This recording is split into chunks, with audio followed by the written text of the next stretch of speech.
easy. But experiencing it is. iRacing puts you in the driver's seat with the industry's leading sim racing game. Drive on laser scan replicas of the greatest racing circuits from around the world. Go head-to-head against other drivers chosen by skill-based matchmaking to ensure competitive racing at every level. Compete across all your favorite series. In officially licensed cars, engineered to deliver the most accurate driving experience possible.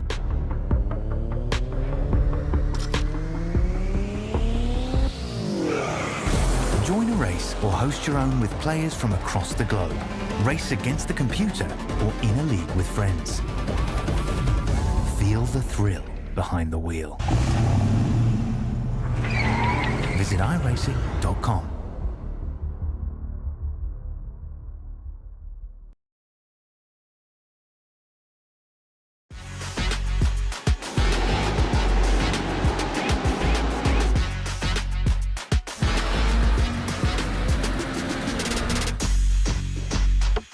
For the upcoming right-hander, brake 30 meters later and ease off the pressure.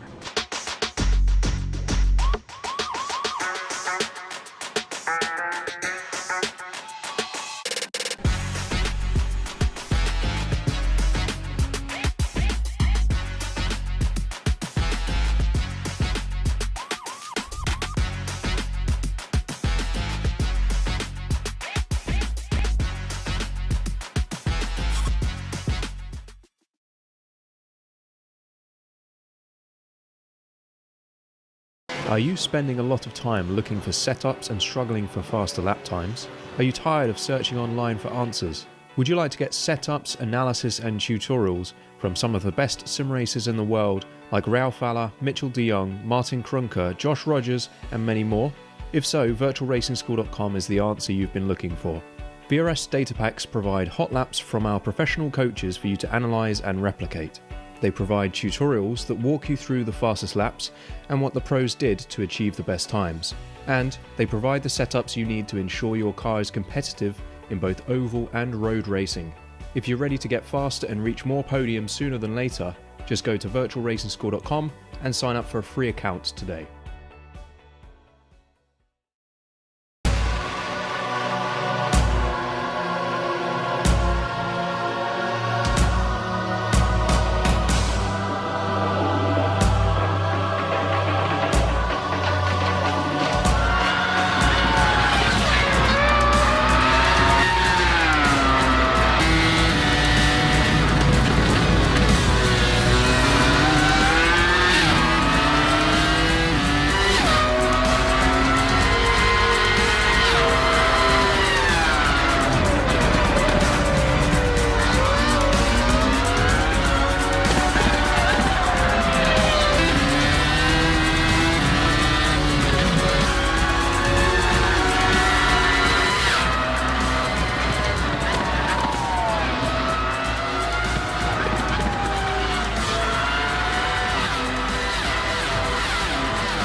Good evening, everybody, and a very warm welcome back to Thursday evenings here at Evolution Sim Racing, where you join us tonight ahead of our pre-season round here in the Styrian Hills of Spielberg, Austria, where tonight our elite and pro division drivers look to steady themselves ahead of what's going to be 10 weeks of frantic racing action here in Split A of the ESR GT3 Season 8 Championship. Of course, we also have a further 60 drivers taking part in this championship, 120 in total, and those in our Premier and Evo groups are being hosted by our brand new broadcaster, Mr. Paul Walsh, over in Split B. So after you're done here, be sure to hop over to that broadcast, follow along with him and his drivers as well, and show support over there. So, after a short break in the off-season, we're finally entering springtime here in the UK, which is lovely. And it's just me, it seems, in the commentary box tonight. I had a little bit prepared for myself and Mr. Darathaka, but it's just me, it seems. So you're back in the box with me, and nothing on the line for these drivers tonight in this pre-season session, but it is an opportunity for them to get a little bit of pride, and perhaps an opportunity for these guys to come to terms with how the pace is looking going into the series, of course. A few new drivers, plenty of familiar faces returning back to this grid, so still the competition will be there, but no points on offer. However, one thing that I always like to do at the start of a new season is see which teams arrive into the championship having prepared a nice little livery for us over the season break. So perhaps a little informal competition between our drivers. So then, a few formalities to get through as always here before we get started. So a few new sponsors to actually go over at the start of this season. So a big thank you to the 4 on screen now, of course. We have the Kame team, who are there at all times providing the trophies on offer for all of our drivers. We'll cover that in just a moment. The GP2 group back again for another season. I forget what this is actually. I think it's financial management or real estate management, some description, with Hussein Sarakadazla. So big thanks to him for his continued support now into our 8th season. Then on the left hand side of the screen, we've got our 3 new badges to show off: Trophy AI and VRS. We saw them just a minute ago in that opening footage, should I say. So those 2 guys have got on board with us this season. Trophy AI, of course, an AI tool which helps drivers as they drive to improve on their laps. It'll tell you how your line is, how your braking is, how's your traction on the exit of the corner. It gives you all that information packaged up nicely in a little vocal package live, which is the key part, right? You don't have to set your laps and then go away and look at your telemetry. It does it all for you in the game, verbally and visually. So it's a great thing to have on offer, of course. And I believe there's some opportunities for some of our drivers to get involved with Trophy AI in some sort of draw, some sort of participation later on in the season. Then it's VRS, of course, the offering of sim racing equipment, lots of products on offer there. Those guys have got involved with us at Evolution Sim Racing, thanks to the hard work of Mr. Vostok to prepare all of these sponsors for us tonight. And then, of course, the big one, the Motorsports UK Recommended Community. Some of you guys remember, I think it was 2 rounds before the end of the season, round 9 in Mugello, where we actually sort of firmed this one up. And this is really just a partnership with Motorsports UK to show to external people, you know, the guys in the broadcast, people who look in the forums and find leagues that they want to race in, seeing that sort of stamp of approval just confirms that, you know, we do things right here at ESR, and we adhere to the standard procedures and principles and practices that make for a good league, of course, with the stewarding system and the broadcasts and the standings and everything, trophies and sponsors on offer. So we do everything the best way that we can, and that has been rewarded with this partnership with these 5 guys on screen now. So then, let's take a look at the calendar for the upcoming 11 weeks, 10 championship weeks, of course, excluding this one here tonight. So we have the pre-season round here around the Red Bull Ring in dry conditions. 2 30-minute races with a reverse 15 on offer, as always, at the start of the season. And then we get going round 1 this time next week around Watkins Glen. That will be the first format, again 2 30 minutes before we head off to Portimao, which will be tricky in those mixed conditions. We're yet to see what those conditions are going to be, but a 1 hour session means no relief for those guys, of course. 1 hour in mixed conditions, always tricky, especially if it goes from dry to wet or wet to dry. You've got to get that transition in somewhere around the pit window.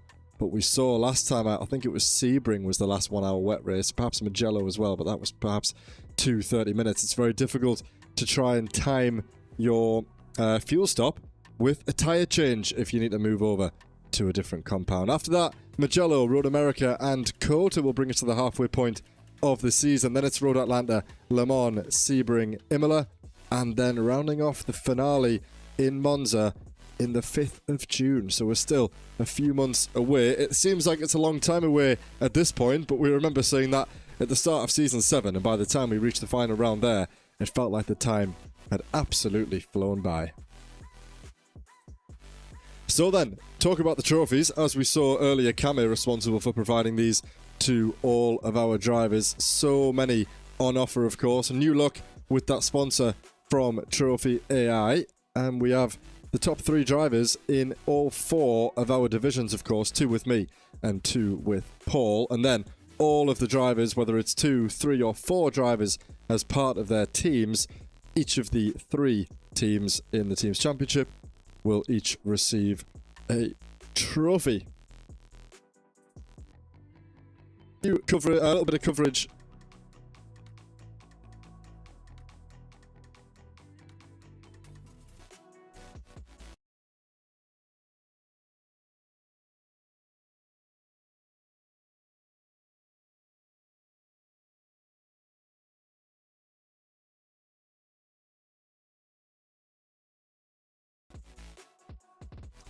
Okay, so we had a little bit of a blip there, but we are back, and it's time to cover the race coverage. I think it's all these assets that we've added into OBS, which are causing a little bit of an issue, but for now, it looks like we're back and good to go. So, tonight, of course, the standard 2 30-minute races. We have 45 minutes of practice, which is coming towards the close now, actually, as we speak. Only a few more minutes to go until the drivers get ready to set some qualifying lap times, of course. And then, after that, we will move into 2 30-minute sprint races. Standard points on offer in both races. Back to a reverse 15, which we've sort of tried to find a healthy balance. We've gone from 10 to 12 to 15 to 18. Now we're back at the reverse top 15, one of the revisions that we made to the regulations for this season. So the 10 GT3 cars on offer. Looking up and down the timing sheets, we've got a few Corvettes, mostly McLarens and Acuras and Porsches, as you might expect, of course. A few Mercedes chucked in there as well. Only seeing 1 Ford on the list at the moment. And then it's, of course, open setups with a little bit of a fuel cap, and then 17 points for a drive-through, 22 points for a race disqualification. So you've got to keep it clean, got to keep it on the racing circuit. Otherwise, you'll find yourself dropping right down toward the back of the field.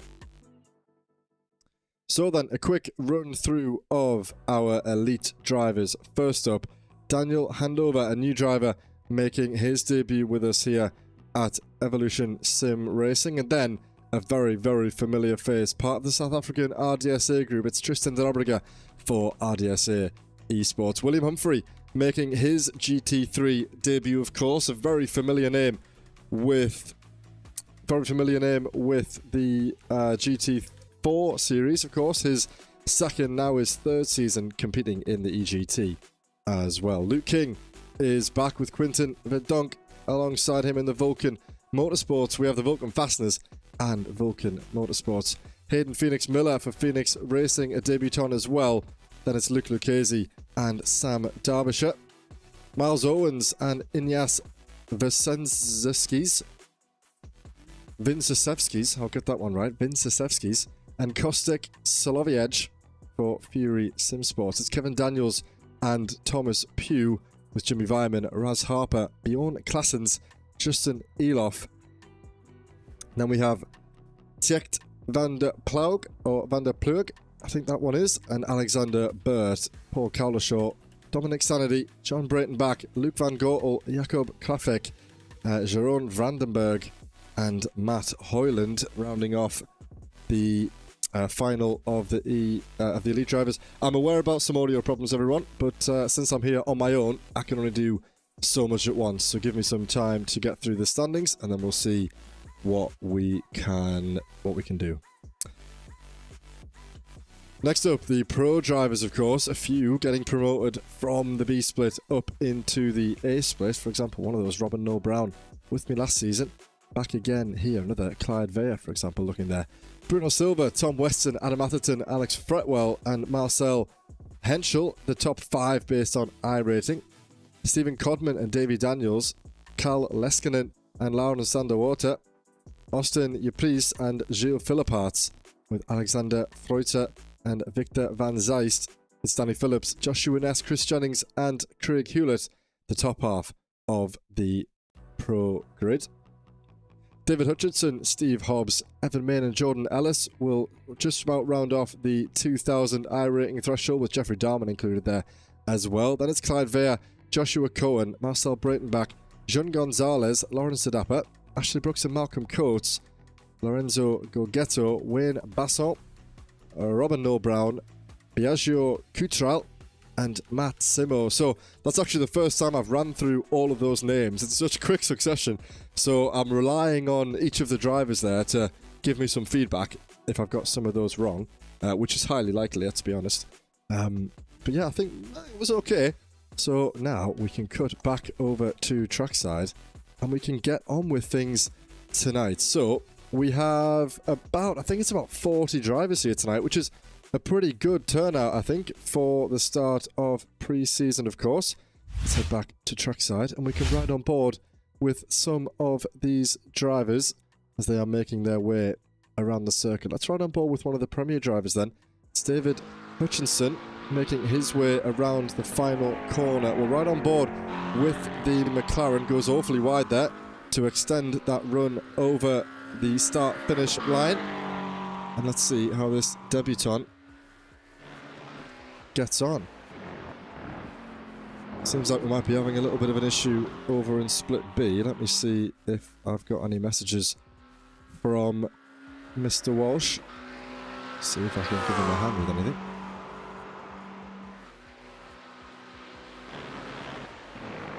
It is, of course, the first time tonight that we're trialling running 2 broadcasts in one YouTube channel, which I hope doesn't cause problems. It seems as though we can do it.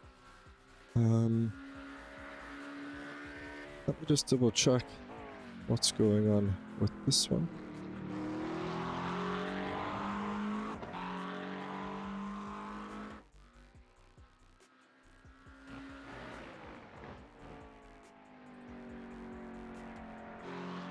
This is why it's always a good idea to broadcast the pre-season so that we can iron all of these things out and yeah, get things tip-top and in fine order before we get underway for season proper this week. So fingers crossed we can iron all of that out, of course. So qualifying will be underway in B-split as well. We have the same sort of everything, formalities are all the same, session times and everything. So yeah, fingers crossed that that doesn't prolong for too much longer.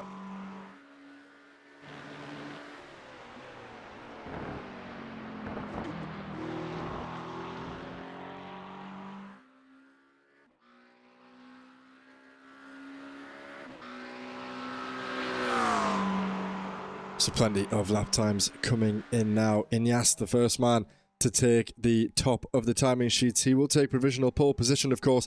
The 4 laps for these drivers to try and set their fastest lap time. And at the moment, it's a 29.4 for the Acura driver. 3 leading Acuras. And look at that, Hayden Phoenix and Tristan Tenobriga tied with the exact same lap time. Or has that just updated there? I'm not quite sure if someone has just changed that lap time. Yes, it is. It's a 1:29.51 for the South African driver ahead of the 2 debutants at the moment. So Tristan doing well here.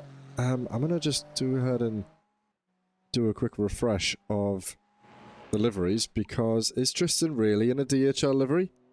I mean, if he is, fair enough, but we're so used to seeing the white and black horse of RDSA that I'd almost be surprised, and that's not what we like to see from Mr. Tenobriga either. A rare sight there, the South African driver facing the wrong way during qualifying, and that will certainly disturb his run out as well. Where's Luke Lucchese in all of this? Here he is coming around Still in that Alpha 1 Esports livery, of course, the key sort of commemorations back to Mr. Ryan Ottens toward the end of last season, and still rocking that livery as things stand coming in to the start of this season. So Luke yet to set a lap time, actually.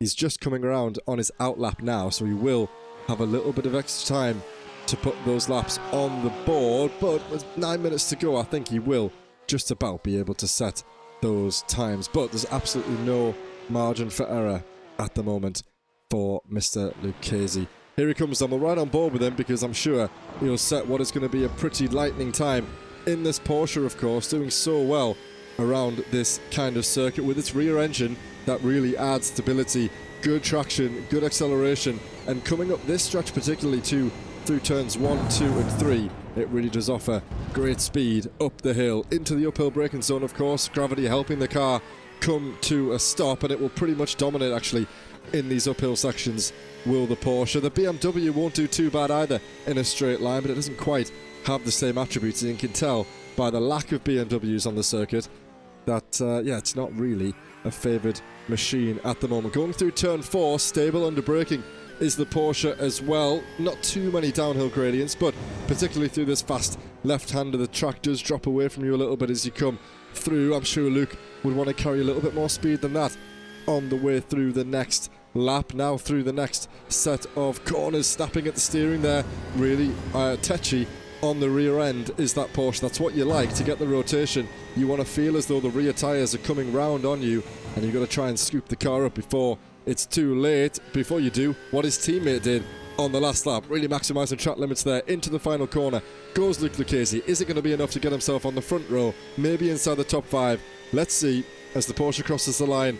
Lucchese, will he displace his teammate? No, he won't. He will set the same lap time as his teammate, and previously the same lap time that Hayden Phoenix Miller set, but he has improved and gone to the front of the field.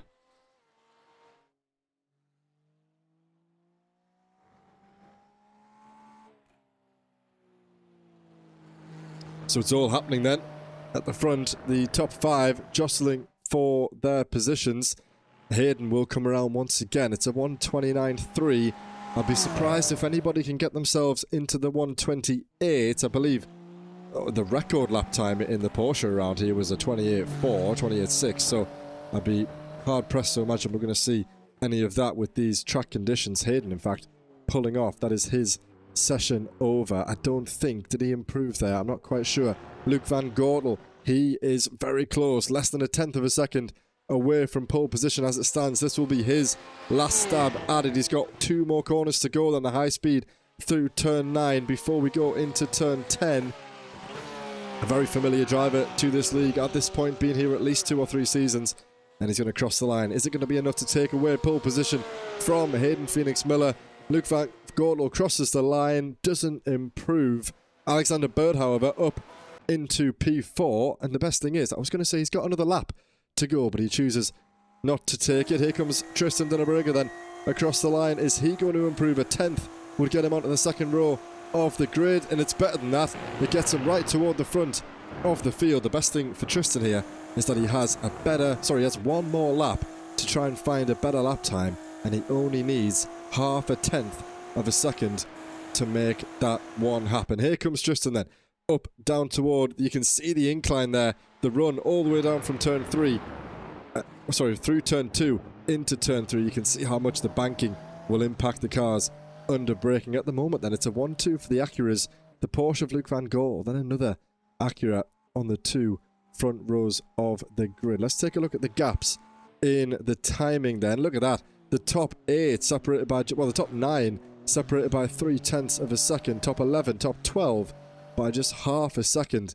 And around a circuit like this, which is so small and so, so few corners, such a quick lap, it's no surprise that we see the field so bunched up together. Only a handful of drivers left out on the circuit in the Pro class. It's looking pretty good, and it looks as though, does Lorenzo have 1 more lap? Yes, he does, and he is just about behind Tristan here on his final flying lap. So if he improves just a little bit, he can get himself up onto that top row, the front row of the grid. Round the final corner, Denneberger comes then. And is he going to be able to improve? He sets a personal best in the final sector, and Tristan does. He overdid him. He needed just under half a tenth, and he's got a full tenth, and that extends that margin at the front of the field by 0.42 one thousandths of a second. And Tristan de la Brega looks as though he's going to take pole position unless his teammate has anything to say about it. It was an improved Sector 3 there for Lucchese. Is it going to be enough to promote him into the top 5? It doesn't look like it is, but he will set off on one more lap. 2 more laps, actually, for the South African at the moment. Just he and Justin left to lap in the elite class, and Adam Atherton is the only man left in P6. He's about to cross the line. Here he comes in that Porsche. It's still pretty tight there between the pro drivers as well, but not enough for Adam to get himself any further. No budging the top 5 then. Let's ride on board with Lucchese, continue on where we left him before, and see how he improves as he heads now down through turn 4 onto the right-hander. And I apologise, everyone, I'm not sure what is going on.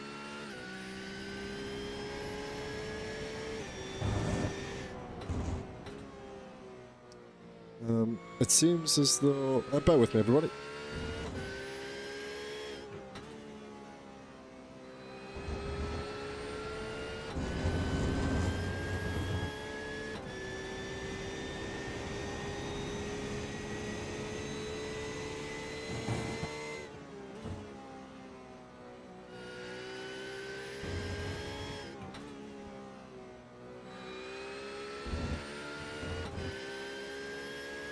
It's all kicking off. It's all kicking off. I'm trying to help a couple of people at the same time. Bear with me. Luke Lucchese just caught that in the blink of an eye. Does get himself up into the top 3. Great effort there by the Porsche driver. And as we said, he's got 3 minutes to go again. Lucchese here, 7/10 of a second. Sorry, 7/100ths of a second away from his teammate Tristan de la Brega. Can Lucchese pull it out the bag at the last second and take pole position? Let's take a look. He heads into turn 3 once again.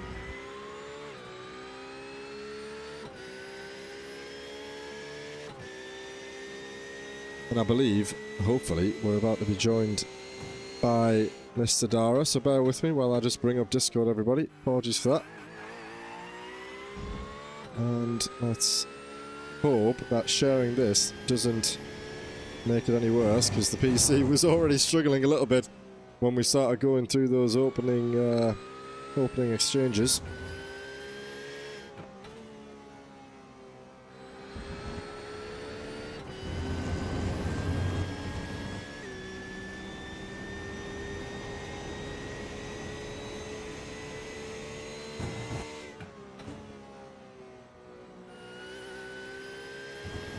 Right, so we should be shortly joined by Mr. Dara Thacker, and I've made Paul aware of the stream, and that should be online shortly as well. There it is. I think he's picked it up, and now it is live. And that concludes our qualifying session then. Still a minute and a half to go, but plenty of opportunity for things to change in the opening stage of the race. Luke Lucchese did take pole position. I was too busy looking away. I wish I wasn't distracted by everybody else, but here I am, back again. Luke Lucchese at the front of the field. It's a 1-2 for the RDSA esports team. That's exactly what they want to see at the start of preseason. It's a shame that it doesn't count for anything though, but that's the exact kind of confidence that those guys will be looking for heading into this championship season. And look at the margin that Luke got in the end. Nearly 0.2 of a second over his teammate. It was looking like it was going to be Ineos or Van Gortel or Hayden at the top step, at the front of the field. And then in the end, it was Luke, who was not really anywhere to be seen out inside the top 5 for large portions of that qualifying session. And he's pulled it out the bag on the last attempt, and so close to the 28. Not quite there. 29.104, the best time of the session. Look at that, actually. The 2 pole times between the poleman in the elite and poleman in the pro class is only 0.3 of a second. And Karl Leskinen will be starting in P6 overall in this race, with 4 pro drivers separating him from Joshua Ness down there in P11. So yeah, want to separate the elite drivers at the moment. Let's see how he handles these opening exchanges Will he let a few of these guys through, or will he try to sort of cement that time that he proves he can run in qualifying and try and stay ahead of a few of these drivers?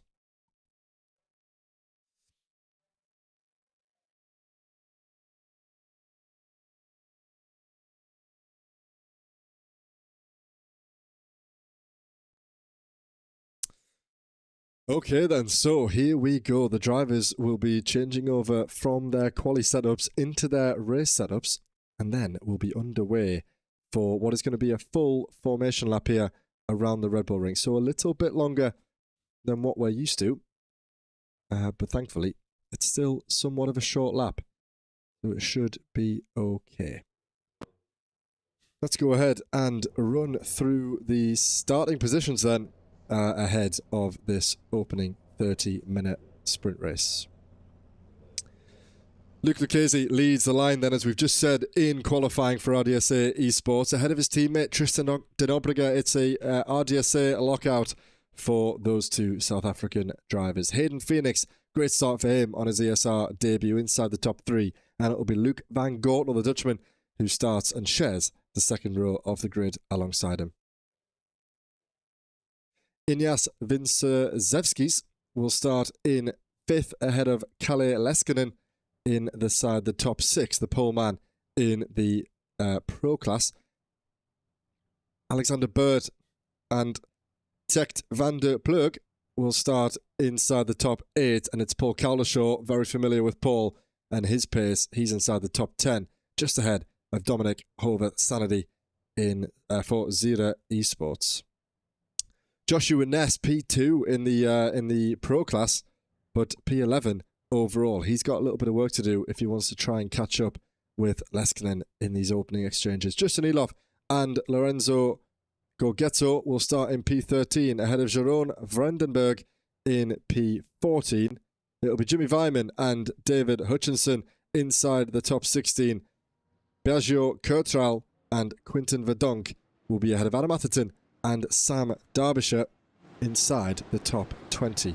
The field is on its way around now and will shortly be underway as we cycle through to see the rest of the field. Then it's Miles Owen and Joshua Cohen will share row 11 of the field ahead of Danny Phillips and Stephen Hobbs. Marcel Henschel ahead of Stephen Codman. Wayne Basson and Victor van Zeist down there inside the top 28. It's Jordan Ellis and Laurens van der Water in the top 30. Then it's Jakob Klafek and Matt Simo ahead of Bjorn Klassens and Gilles Philippart, the top 34. Austin Duplass and Jon Gonzalez at the back of the field, 2.2 seconds separating the entire grid here from Lucchese down to Gonzalez. It certainly is going to be an interesting exchange here. Of course, as we keep saying, nothing on the line for these drivers apart from a few bragging rights and apart from a little bit of pride. But what you don't want is for this to be over before it's even started, with the collision going into turn 1. This, I'd say turn 1, similar to, I'd say Portimao is another one where you're so close to getting a 4 wide scenario. I'm almost guaranteed to see us running 3 wide at some point. But yeah, it's a good opportunity for some of these guys to open up that corner, get a good run, try and get past some of those guys. If you see 4 drivers going 4 wide into the opening corner, then you can really sort of get on the brakes a little bit earlier and try and get a good launch up that huge long stretch up toward turn 3. A little bit of gravel on the circuit there on the left hand side coming to that middle sector, which could just put a few drivers off in these opening exchanges. But we're now approaching the final set of corners before we get underway with the first race. Hopefully things will simmer down. It's been a little bit frantic at the start. I had some technical difficulties helping others out also, and now I think we're going to be in a good position to focus in on the race and get underway. So the pace car will peel in, and to be quite frank, I think we couldn't ask for 2 more experienced drivers to lead the field away on the opening lap than these 2, because we have a slightly different race procedure at the start now. It used to be that the leader could go any time before the line, But now they have to go within a second of the green flag. And there we go, Tristan immediately getting the jump on his teammate Luke Lucchese, and he's going to have to go the long way around the outside. It's not done yet because Luke will have that favoured inside line. Going into turn one, side by side go the RDSA boys. John Obliger has to go off the circuit in order to stay out of contact with his fellow teammate. A few drivers off and down at the back. Adam Atherton is off there. Who's that alongside him? Is that Sam Derbyshire alongside him as well toward the back of the field? Luke Van Gortel has had a good start. He's up 2 places around the outside of Luke Lucchese. 3 wide there, the blue Acura on the inside. Hayden Phoenix Miller has gone from 4th to 1st in the matter of 1 braking zone there, and he will carry these drivers now down in toward turn 4. Great start there for the debutant who had strong qualifying pace, and now he might be up with an opportunity of making that stick if he can get the clean air and get away from these hungry drivers in behind him. It's not over yet though, because Luke Lucchese is coming back around the inside, what will become the outside line, going into this next left-hander. Dan Obliger right in behind him. It's getting awfully feisty between the 3 of these drivers. Not sure where to look at the moment between these leaders. Luke Van Gortel, let's ride on with him and see what he sees as these 3 do battle for the lead of the race. That was a frantic opening. Thankfully though for these drivers, most of them have got away unscathed. Hayden up 2 places. We've got Stephen Hobbs down there in the pro class up 4 places. But for Sam Derbyshire and Adam Atherton, disaster at the start of the session. They're down 14 and 17 places respectively. And as we cross over onto lap 2, it's Hayden Phoenix Miller ahead of Luke Lucchese, Tristan Dinnebrega, Luke Van Gortel and Inyas Vinsuzevskis, your top 5.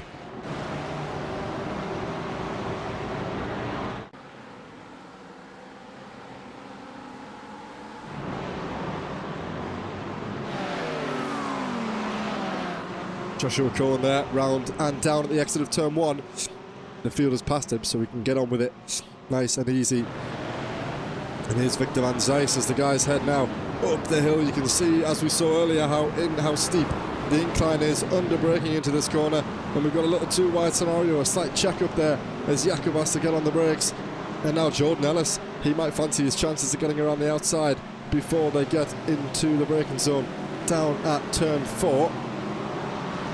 Tex Plurg has got himself up as well past Alexander Burt, and Alexander in that McLaren will be on the inside line. He's not going to give up this position all that easily. Around the outside goes Plurg, and I think he's got that job done nicely. Has Alexander up 1 position. What a lovely livery that is as well. Stealth black, matte black is that, or is that perhaps satin? I'm not quite sure. Looks pretty matte to me. Lovely McLaren. Nothing on there. Is there even a brand on there? I think there is. I think it's a completely blank matte black livery, which is absolutely lovely.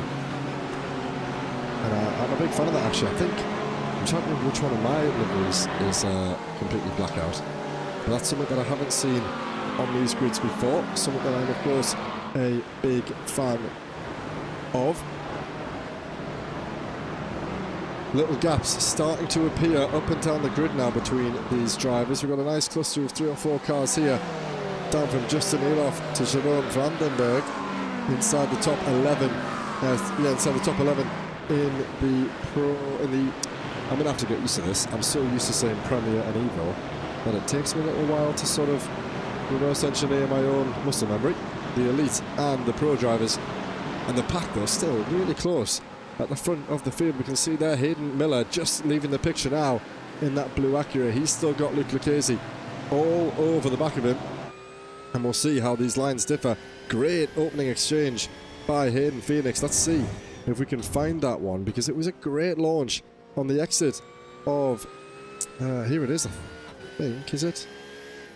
Yeah, we'll cut back to this one in just a moment. We have the overtake to show you very, very shortly. But yeah, what a great start by Hayden, proving to the sort of veterans of ESR that you can show up in your first race. You can really put the cat amongst the pigeons and get on with it. And Hayden is maintaining quite a nice gap at the moment, half a second, not close enough for Lucchese to really get any significant tow from him. It looks like he has got a pretty good exit though, the 124 at the moment. So let's see over the next couple of laps how the race pace differs. Look at that, 129.582 for the leader of the race. 0.3 the difference as they cross the line, so it's a good signs that bode well for Miller at the moment. Luke Van Gortel has been passed there by Inyas as they make their way up. I think that might be a slowdown for Luke Van Goghel. Yes, it is. The pro leader at the moment, Carl Leskinen, in that pink Porsche ahead. He takes that position. He's now up into the top 5, can you believe it? Outside of his class. He's mounting a challenge on the elite drivers already, and Luke Lucchese is under pressure from his teammate now, Tristan Tennebrugge.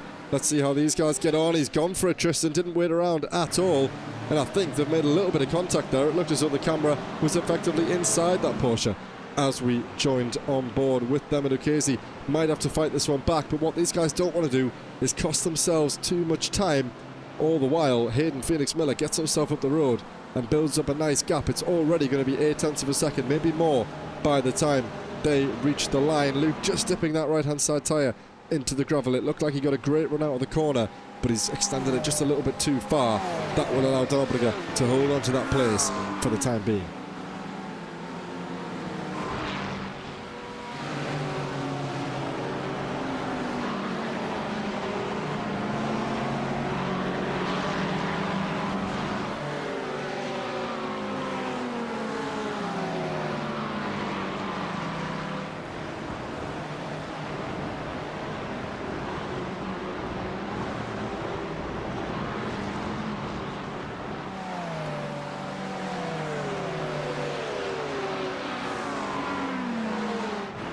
So here's an interesting one. We've got Sam Derbyshire qualified a little bit out of position for the DDK racing team. He's down there 27th overall, 16th in class, and he's dropped 7 positions off the start. So he has had a little bit of an issue in his Corvette toward the start of this race, of course. Just 7 minutes gone, but he will have the pace, I'm sure, to get on the back. He was half a second quicker than the driver ahead. Looks like he's got a brilliant exit there over what I can only imagine is his teammate. I'd be surprised if that's not, because the liveries are so similar. Yesterday's the other DDK racing team driver of Gilles Philippart, and it looks like the Corvette is going to sneak up the inside nicely. Probably won't be defended overly aggressively by his teammate, who does, look at that, looks to hang it around the outside, does Gilles, and he will have that favoured inside line by the time we reach the next braking zone, but I don't think he's going to be far enough alongside. He does think better of it, backs out, allows his elite class driver through, his elite class teammate, should I say, through, to start chasing after Bjorn Klassens. That will be a battle in both of the elite classes, somewhat out of position. There's Paul Cowlishaw then, under pressure from Justin Eloff as they head into turn 1. Is he going to think about it? No, both Porsches will get similar traction out of this corner, but Justin might just have the better hand on the run up toward turn 3, and he doesn't look like he's going to get too much of an advantage going into the braking zone over Mr. Cowlishaw at the moment. Is he going to think about diving up the inside? He has, but he's not going to get the overlap. He has to back out of that one. Paul does just leave the room, and it's a new look livery, I think, for Mr. Cowlishaw. I'm not sure, is he part of the Suma team again? He is part of the Suma team, however, that is a very, very tasty looking livery. Let's watch it as it comes by. Is it a particular theme that I'm missing, or maybe just a slightly different flavour for Mr. Cowlishaw this season? All the while, some good scheme for Mr. Cowlishaw. That pressure just put on there by Justin is now sort of gone against him, as Dominic is trying to get himself up one place. That'll be him inside the top 9. Only a handful of battles yet still existing out on track. Only 10 minutes to go. The top 3 still going at it, and of course the battle that we have eyes on now, we've got a battle for the top 5 in the pro class, and then Jakob Klafek, who's gained 9 places overall in the elite class but out of position. He has got a few drivers left to get through before he can catch up with his other elite drivers. About as close as you can get here for Horvath's sanity, and he does move over to that inside line up against the Porsche Acura on the inside line. Room left, they go side by side through that first corner, and they're going to come out of it side by side as well. Let's see in the run now down toward turn 3. No one really has the lasting advantage apart from the Acura on the inside. It looks as though the straight line advantage goes to the Porsche, who gets rid of the overlap, but it is returned to the Acura, who's got the better, tighter racing line, and he might have just got that move done. Once again, he will be on that inside line heading in toward turn 4, but as we've just seen there, the Porsche around the outside is no slob, and he will make that attempt, and he's just came over a little bit too much and he's put him off and into the barrier. He has got it slowed down. There'll be no contact made there, but unfortunately I think Dominic just didn't quite leave him enough room. We'll have to go back and see what happened there. Of course, it's up to the driver on the inside to leave enough racing room. I'm not sure how much more room was left actually by Justin. Maybe he could have been slightly further over to the left hand side to make that one stick. Let's go all the way back then to the very start of the race and see how... Oh, it's a little bit earlier on than this, sorry. I thought I had it in hand, but no, I do not. Potentially this one. Let's see, yes it is. Here it is then. On the chopper cam, watching for the blue car. Gets on the brakes nice and early as those two go wide. Tristan runs deep of his own accord, and look at that. Sneaking up the inside goes Hayden Phoenix Miller. Let's watch that one more time. On board with the gyro cam, you can see he notices that these cars are in a little bit of a tricky position. Denobriga having to cover the inside to defend his place from both teammates. He parts the Red Sea, heads on through, and that's about as easy as it's going to get for any of these drivers. In such a smart way, he comes back over to the favoured racing line, under braking. Lucchese goes deep, Denobriga goes deep, forcing Van Gotel off the racing line, and Phoenix Miller gets on through and gets on with the job, and he leads the race comfortably now toward the front. He's still under a little bit of pressure though. You can just see Denobriga and Lucchese still there or thereabouts in behind the Acura, but for the time being he's sitting pretty as we approach the halfway point in this opening race.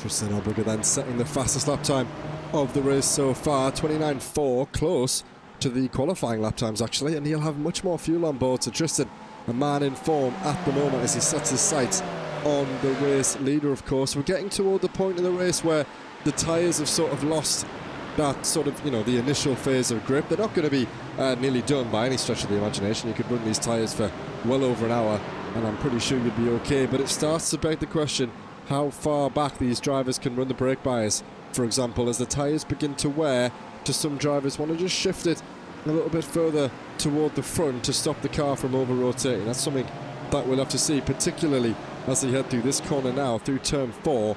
It's very easy. Downhill braking, of course, gravity working against you. Different, of course, in turn 3. And if that brake bias is too rearward, then the rears want to come around on the front of the car, and you can quite easily lose the rear, send you into a spin. But that is where the lap time is made up, and that is where the fastest drivers find their pace. Something that we've seen from the likes of Denobriga and Lucchese for such a long time. Masters here at that trail braking with that rearward brake bias to really help the car rotate through the corners. This one again through turn 10, the final corner, is another one where the car just becomes lightened a little bit as you bounce over that curb. Then the compression as you get on the power, and it powers you down through in toward turn 1. Great battle for the lead though. The top 4, nothing giving between Hayden Phoenix Miller, Tristan Denobriga, Luke Lucchese and Inyas Vinsezevskis. I'm going to get that one. Every time I look at it, I want to say it quickly. I end up just making that slight mistake. Vinsezevskis. Please tell me if I'm pronouncing that wrong after the race. But for now, we're going to stick with that because it's going to be in my mind. Was that a slight mistake perhaps on the exit of turn 1? Has that brought these 4 back into contention for the lead of this race? That's right on board then with Hayden as he heads once again through into turn 4. Gap looks okay at the moment for the leader. They're of course bunching up as they slow into the braking zones, but then back on the power we see the true gaps. It's the 2 RDSA drivers who are sharing the tarmac the most, but don't count out Inyas from this one. It just takes one move from any of these drivers on one another, and that could really invite him back into this battle, really, in the blink of an eye. Battles further down the order then, inside the top 10 of the Pro class. Lawrence van der Water, and I think, was that Sam Derbyshire, who just made a move in behind on Jordan Ellis? Yes, it was. Let's see if we can get that one back. Here it is. Going through turn 4. I think, does the Porsche ahead run a little bit deep, a little bit wide? Yes, he does. Dips his left-hand tyre onto the gravel. That's not going to upset his run, and that will allow the Corvette nicely through. The Porsche could have thought about sticking it up the inside, but instead, just let him go. And, yeah, got that job done nicely. There's been an incident for Bjorn as he has gone off the circuit. Where is this? Turn 4 as well. Up the inside he goes. Does the McLaren leave the room? No, he doesn't. They've come together, and then, yeah, he's not wanted to really release that one. Has Gio Philippart, and he's sort of driven the Ford off the road there. A little bit of neck glue, but I always feel like they can sort of unlock the steering and try and get out of it. But there, sadly, that's Klassen's out of this race and back into the pit lane. We've had an exchange of positions at the front. Tristan Obriga has got past Hayden Phoenix Miller, and that will allow Luke Lucchese to think about a move. He is going to look around the outside. Won't have that one given. We'll definitely cut back to see how that one was done. There was an exchange under braking. My guess would be that Obriga went up the inside. Maybe Hayden got a little bit of a run on the outside line, but then it went back in the favour of Obriga. So that is a race change of hands. That's it. And as we said, that's brought Ineos right back into this battle. He's now all over the back of Luke Lucchese, something that he hasn't seen so far this race. He's had it okay in behind his team, but for a while, is it about to go from bad to worse for Hayden? He's had to come over to the right hand side immediately on the exit of the corner to defend, and Luke Lucchese does have to run. However, he'll be stuck on that outside line. Advantage over to Obriga, and it could be advantage to the Acura of Ineos in behind, who will get the favoured run as the Porsche and the Acura go side by side up through turn 2 in toward turn 3. That's right on board with Vince Zevski's, and he stays right in behind on the inside line. Luke Lucchese forces Hayden around the outside temporarily, blinking off the screen there. Obriga will be liking what he's seeing in his rearview mirror, because he's able to get his foot down and get away from this one and let those guys do battle in the background.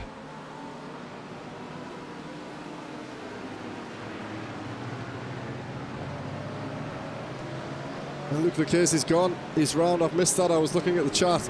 And Luke Lucchese's stranded here. Oh, Luke, what are you doing? Don't drive upwards the circuit, mate. I think... Oh, dear God. This is unlike Luke Lucchese. Well,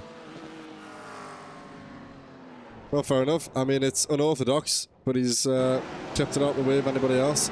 And he's got on with it. Let's take a quick look at how that one happened from the chopper cam. We're looking at the yellow and black car in between. Dive up the inside by the Acura.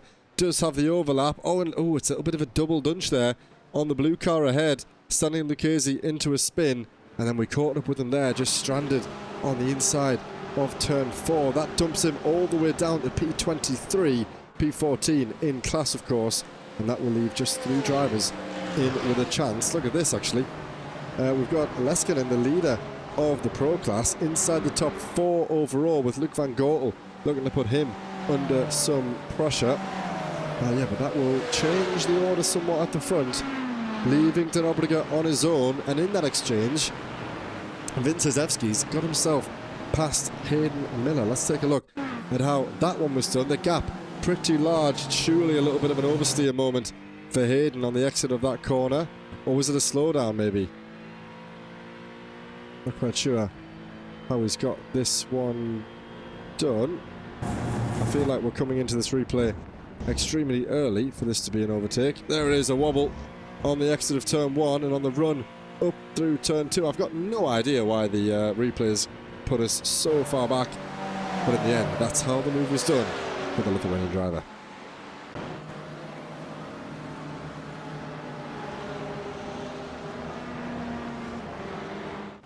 Lovely battle here in the mid-pack, a mixture between elite and pro drivers. It's Jakob, Lauren, Sam, and then Luke Lucchese.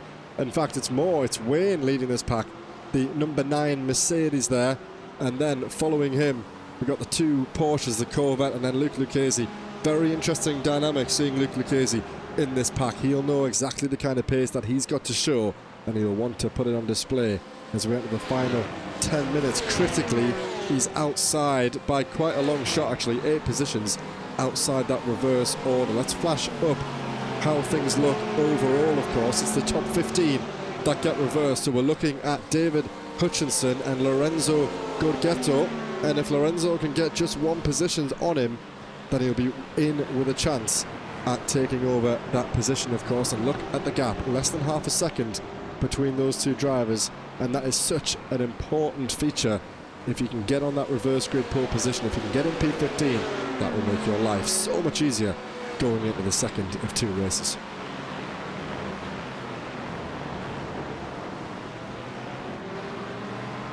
Here we are then. Speak of it, and we will have a battle up the inside.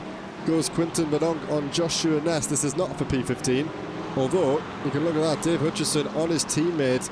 Now Joshua Ness and Dave Hutchison for X-Axis Sim Sports. We have the Axis Sim Sports, and now we've got the X-Axis Sim Sports. Is that? Surely that's a combination. That's not a coincidence. I mean, it might be. But yeah, very nice livery on both of these McLarens as well. But what you don't want to do with 9 minutes to go is do too much, and that's a little bit there what his teammate just did. Overextended into the gravel through 7 and 8, and now through the run into 9. He's going to have a little bit of an advantage.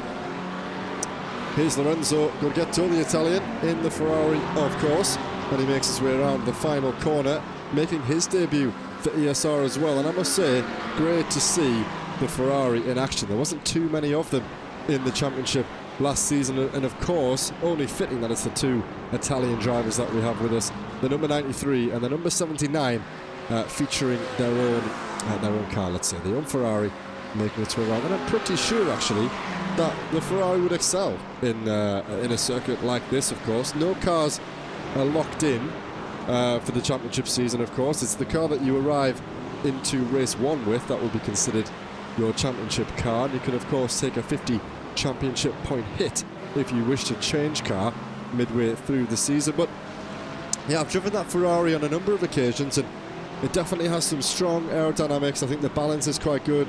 It's predictable through the corners when it transfers that way from left to right, and around a circuit like this where you've got a few sort of, you know, elevation changes under braking, when you've got corners like turn 10 where the apex sort of bends inwards down to the right, it's really good to have a stable machine, which is why, you know, the Porsche has always been so favoured. But around here, I'm surprised that we don't see a few more Ferraris. I think over the course of a full championship season, the Ferrari will not be one of the stronger cars. I think that's of course likely to be the Acura, the Porsche. Maybe you could throw the McLaren into the mix there as well. But it's always good to see a few other drivers tackling different machinery, the Mercedes, the Corvette, and of course the Ford, that big Mustang, only one of which is with us between our 36 drivers in this session tonight.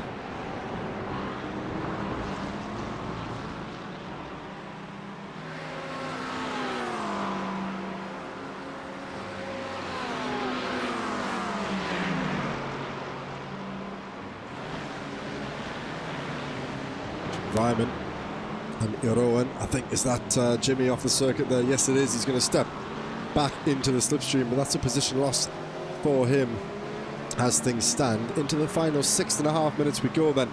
Starting to get into crunch time, but let's not take our eyes off of that P15 fight. David Hutchinson and Lorenzo Gorgetto is the two drivers who are going to be in that exchange. We do have some support in the chat for our two Italian drivers, so fingers crossed for your sake, mate, that Lorenzo can get himself into that spot. He's going to have about 4 or 5 more laps left to do it, and you know, around a circuit of this nature where you can pretty much overtake a majority of the corners, turn 1, turn 3, turn 4. You can even sickle up the inside of 6, into 7 if you fancy it, into 9 if you're feeling particularly daring, but I don't think we'll see too many drivers doing that, and then of course into turn 10, but that is usually only if the driver ahead has made some sort of mistake. But some critical overtaking zones, 1, 3 and 4 are those main opportunities. Are we going to see Jimmy Vyman attempt that one anytime soon? Not for the time being. He does look like, though, he's got a good run out of turn number 1. Is he going to be able to gain on the McLaren as we make our way up the hill through the kink at 2 into that uphill braking zone at 3? Let's see the braking performance. McLaren versus the Porsche. A different car positioning for Vyman. That's going to allow him to open up the corner. You can see how much tighter that Porsche was in the mid corner. That's going to allow him a good run down toward turn 4. A few more corners like that, and I think we're likely to see Jimmy Vyman get himself past the driver ahead of Jerion Vandenberg. Unsure what's going on with the overlay, actually, with that car being behind the livery, behind the name plate there, but it's not the case for any other drivers, I don't think, or many other drivers, so we'll investigate that one in due course. But for the time being, we'll have to just deal with that, I think. If I flick over to Tristan, for example, now, his car will appear also behind. Interesting. Oh, well, we'll fix that. Oh, there you go. It's reappeared back in front. Very strange. We'll double check that one ahead of the season this time next week. So at the moment, it's looking pretty comfortable for Mr. De Nobrega. Leads the field by over 2 seconds after that early pressure, of course. It looked as though he was the favourite to take pole position. In the end, his teammate came along and stole that one from him. But in the end, he's the one who's got all the plaudits if he can hang on for another 4 minutes here. Hayden has also been taken by Vin Stasevskis, and he now moves himself up into the top 2. It's been a great session for Leskinen, who's got himself inside the top 4, leading the pro class, of course. Aside from that, it's pretty consistent. Baggio Kurtreal, Kutrole, I'll get that one right eventually. He's inside the top 10, but then it's nice to see that from P14 all the way down to the bottom of the grid is pretty much the rest of those pro drivers. Jimmy Vyman still going strong around the outside. He looks on Vandenberg. We said it's only going to be a few more of those favoured braking zones before Jimmy might be able to set himself up with an overtaking opportunity. Let's see how he differs through this section, the high speeds through 6, 7 and 8. It looks as though he really is Vandenberg ahead, looking like he's on a bit of a defensive mode here, of course. And Lorenzo still hasn't made moves on David ahead, so let's keep our eyes on those battles.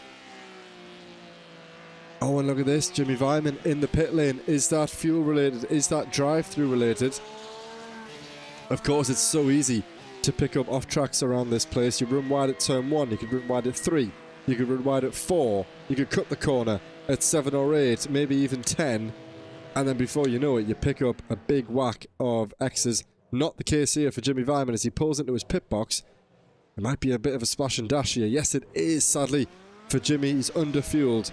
I'm sure he'll learn for race number 2, but crucially for Jimmy, that's dropped him outside of those positions, which, by chance, promotes Lorenzo Gorgetto into pole position for the second of our races here. So that will be a Ferrari on pole as it stands, unless Stephen Hobbs has anything to say about that. Last lap times between these two drivers, Stephen was 0.3 quicker in that Mercedes, and what a livery that is. A very professional looking livery by the Fusion Racing team. Big fan of that one. Yeah, 0.3 quicker was the number 7 over the number 79 on the last lap alone, and if you can do that over the next lap or 2, then we could see Lorenzo having to put up a little bit of a defence in these final stages. Luc van Gortel has got Tjecht Plug in behind him, and it looks like he's got a great run in that Corvette. This could be an opportunity going into turn 1. Looking in the rear of that Porsche, I think he's just let off the throttle there a little bit. Has the Dutchman, thinking better of it to try and get the run in toward turn 3. Power down, he is going to have that. Look at that, really maximise the exit of that corner all over the back of the Porsche. Not quite leaving room, just about enough room as we go side by side. He's going to be on the inside line going into turns. Contact between Luc van Gortel and Van der Plug, and up the inside he looks, but around the outside through to the Porsche. Great piece of defending there by Luc van Gortel, someone who's been with us now for at least 2 or 3 seasons. He's very used to the way things go in ESR, and he said, no thank you, debutant, this position is for me at the moment. Although it wouldn't really be all that bad for Tjecht if he can stay where he is, because he'll gain that position going into the feature race.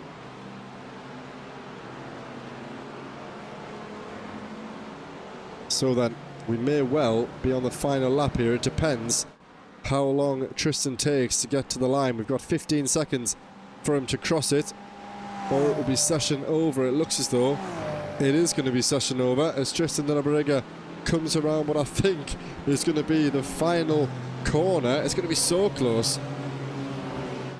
Yes, it is. Tristan knows the checkered flag has been dropped, and he wins the pre-season round here, the opening pre-season round for RDSA.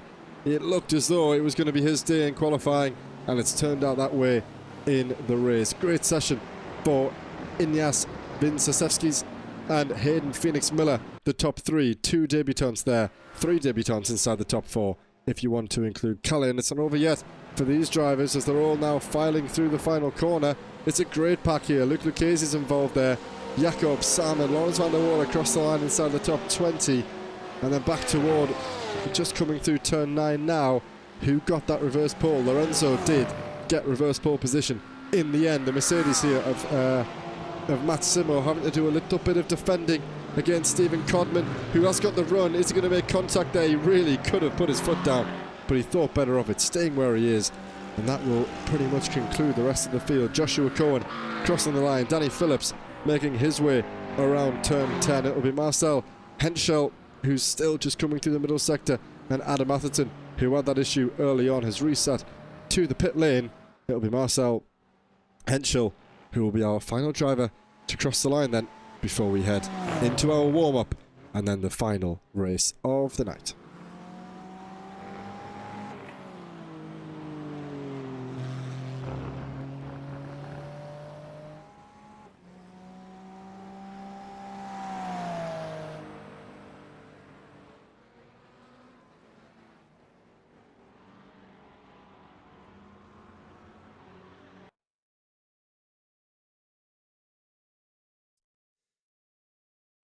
Okay then, so we have a little bit of time to run through the finishing order of our first 2 races here. First, starting with the elite class.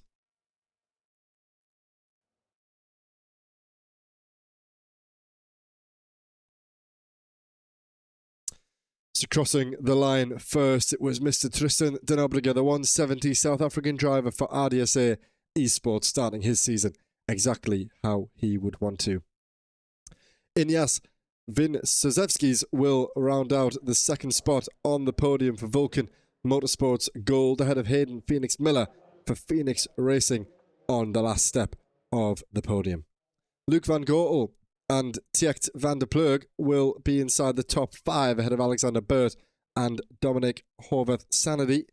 Paul Cowlishaw, there or thereabouts in his familiar territory, he can definitely get himself inside the top 5, but a top 10 finish in the elite is a good result for Mr. Cowlishaw. Jeroen Brandenburg, the Dutchman, the 151 on his debut, will get himself in P9, just inside the top 10, ahead of Quinten Verdonk. Luke Lucchese, he was challenging, he was our pole man, and he could have got himself the race victory if it wasn't for that contact in turn 4 halfway through that race. He demoted all the way down to P11. In the end, got nowhere near that reverse grid order. It's going to be an uphill battle for the South African driver in this second session. Jakob Krafek is in P12 ahead of Sam Derbyshire in P13.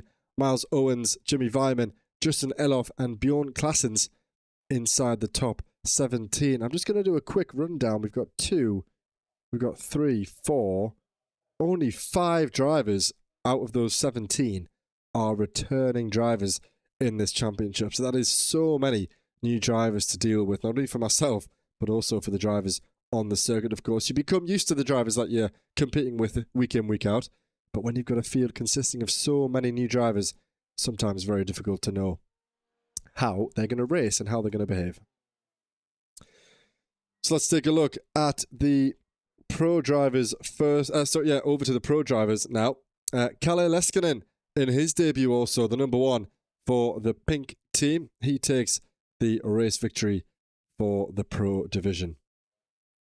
Biagio Cutral is in P2 for virtual racing team, ahead of Joshua Ness, who rounds out the podium for the X-Axis Simsports team.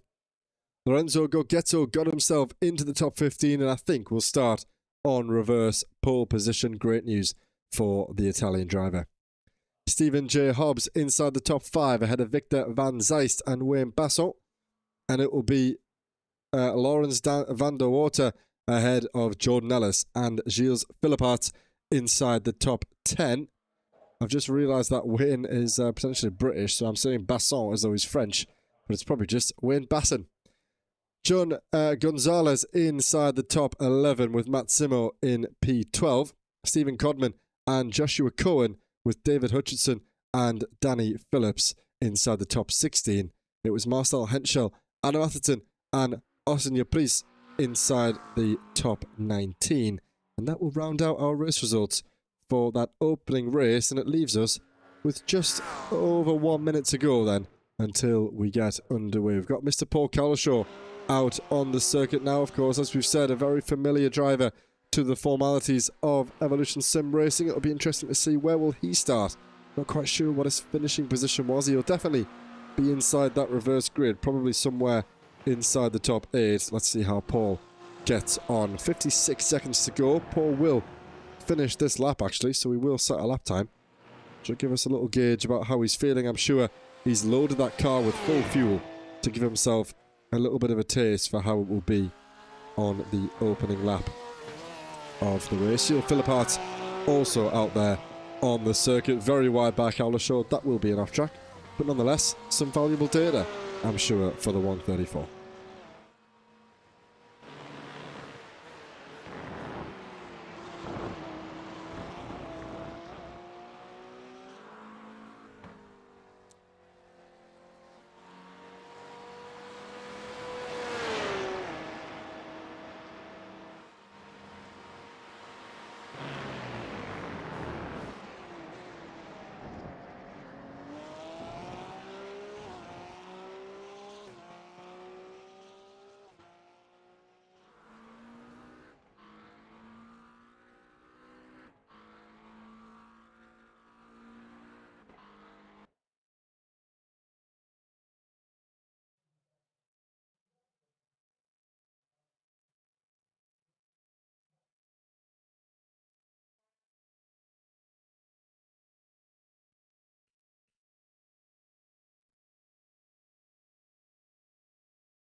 Righto then, so we're about to get underway for the second of 2 races here tonight. 30 minutes once again ahead of these drivers, and let's check out the grid ahead of this feature race then.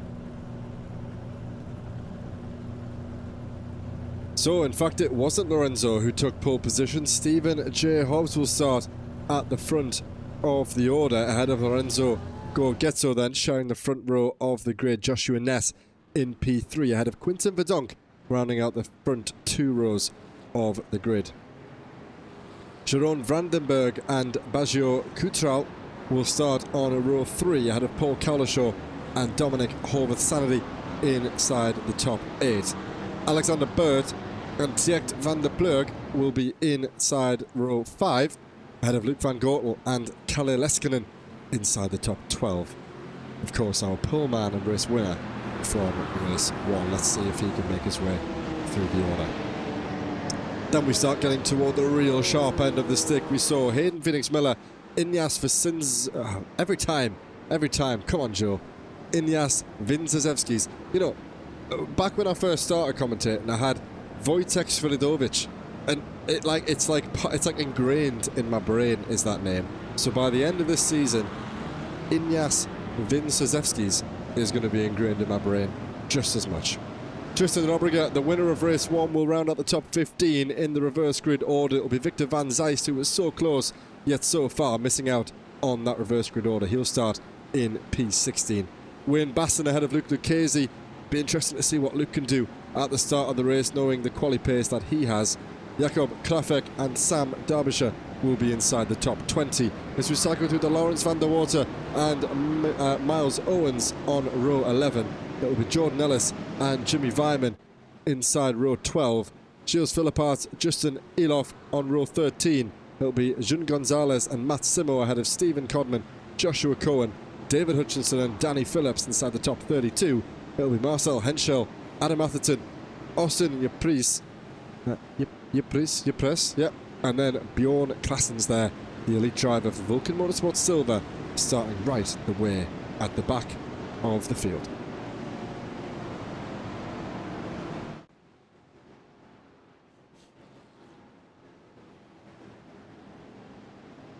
So I've been giving it a few too many beans, I think, because the old vocal cords are starting to hurt a little bit. So I might just take it easy.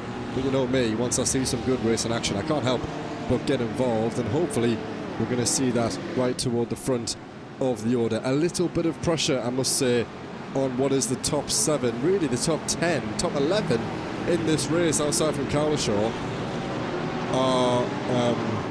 Well, that's exactly what I meant, because the leader has completely jumped the start.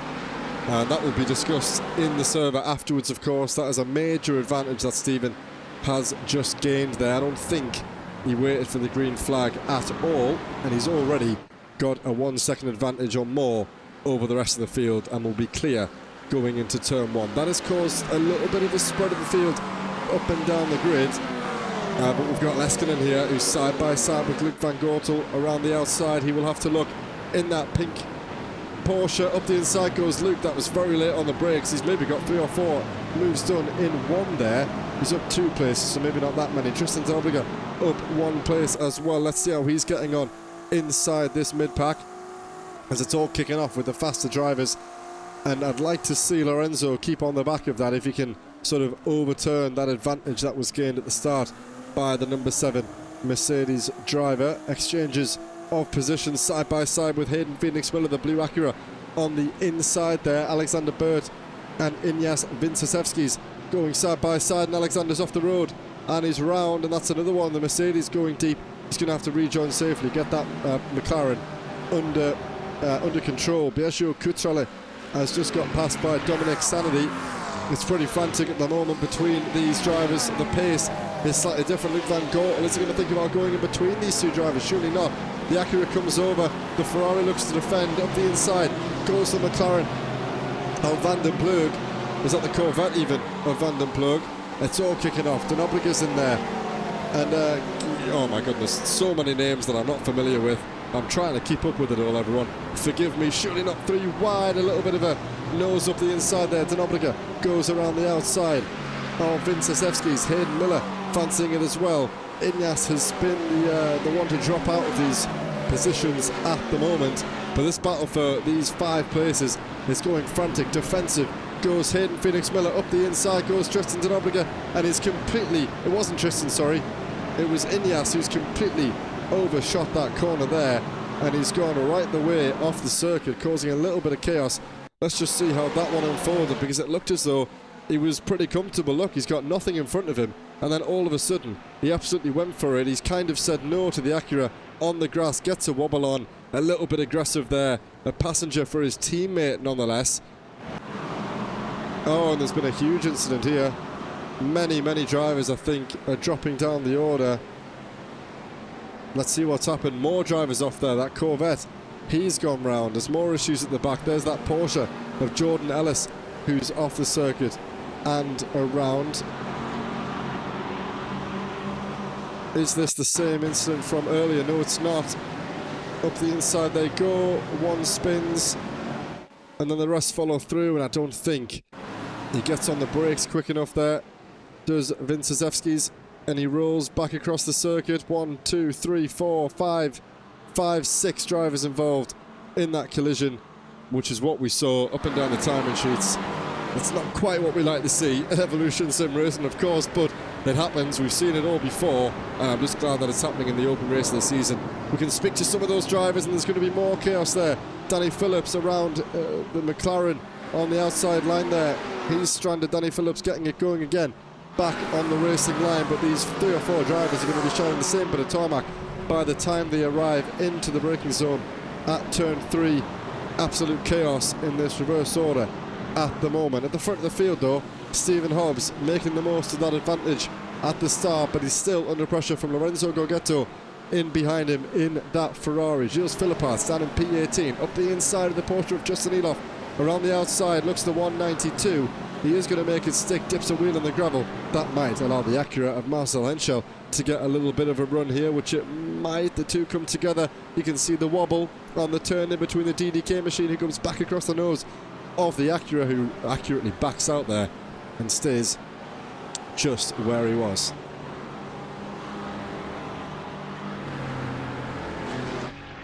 Let's ride on board with the Ferrari for a moment and see how he puts pressure on the race leader of Stephen Hobbs. Lap times pretty similar at the moment for Lorenzo.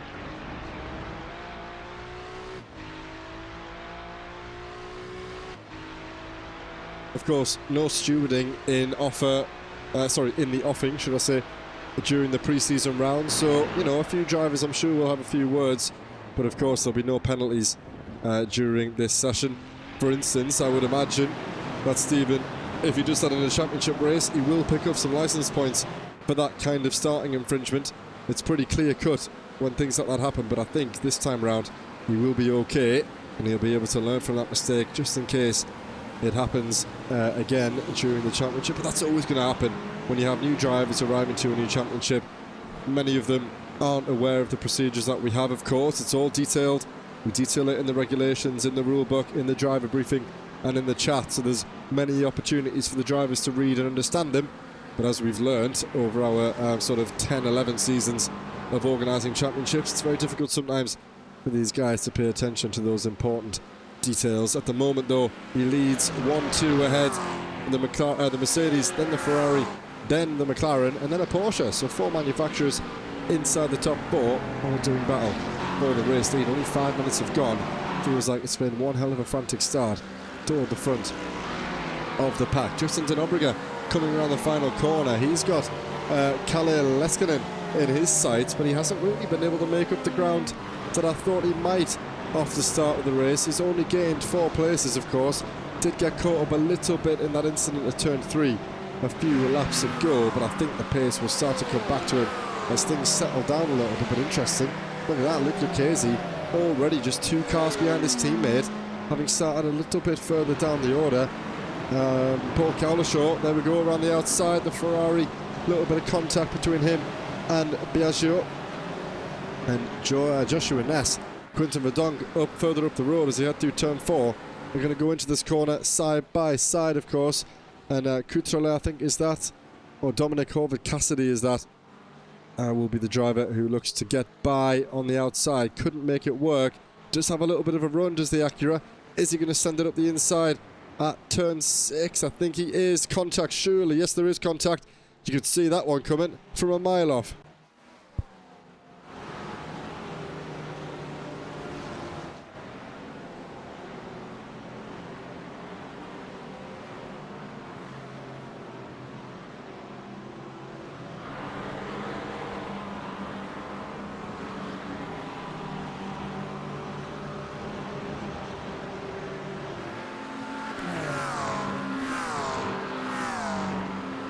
Let's take a look at how things are going for Lorenzo, because he's as close as he's been so far in these prior 8 minutes to taking the lead of the race. Doesn't quite look like he's got the exit. He is gaining ever so slightly over the Mercedes of Stephen Hobbs, but it's not going to be enough by the time they get to the braking zone at turn 3. Both of them maximising the entry. That's exactly what you like to see. It was a slightly better line by the Italian, but pretty similar between the pair of them. I'm sure this battle is going to go right down to the line. And while some of the quicker drivers, the likes of Denobreger, Hayden and Lucchese, battle in their own little group further down the grid, this is a great opportunity for these guys, especially being pro drivers, to try and start their season off with a bang, getting themselves on the top step of not only their class podium, but also the entire field's podium. We only saw that a handful of times last season, and we could see it right away from the get-go here at the start of Season 8 in this pre-season round. Fingers crossed they don't bin it, you know, I'd rather them win it than bin it, but we'll soon see as time ticks on.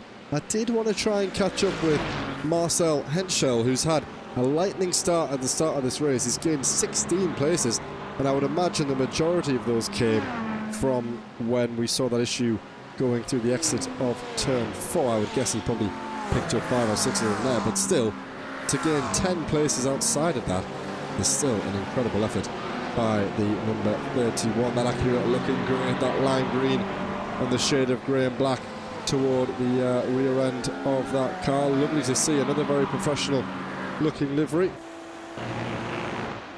Yeah, big fan of this one. Spec map looking good, shading looking good. That's a lovely colour. I might have to steal that one for some of my future liveries, because that is one hell of a nice shade of green.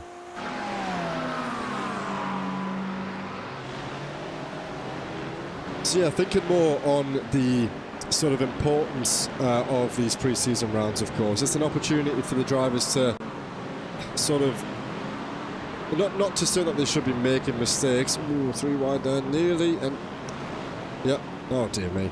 Yep, that's Jordan Ellis and Matt Simmer there, spun round. You could kind of see that one coming as they went 3 wide for a brief moment, and then it became 2 wide. I think it was the Porsche on the outside, then thought that it was safe to swing back across. Oh no, it's actually a little bit slower than I thought. That's a tough one, that actually. Difficult for anybody to really predict. Sadly for Matt, he's been swung round. He's a little bit further down the order. What I was going to say though is these pre-season rounds are a great opportunity for guys to come and make mistakes and iron out those strategy issues, iron out things like the fuel and the setups and how you want to race certain drivers. It's a great idea to probably watch the race back if you've got the time through your own replay file, really, not just on stream, but watch your own race back and see, right, I made a move on this guy and he defended in a certain way, or it was easy for me to get past this guy, so I can do that again. Try and build up a little bit of a portfolio of how your fellow drivers will behave, and that will certainly bode you well going into the full championship proper, of course, starting next week. Something that I've had to do.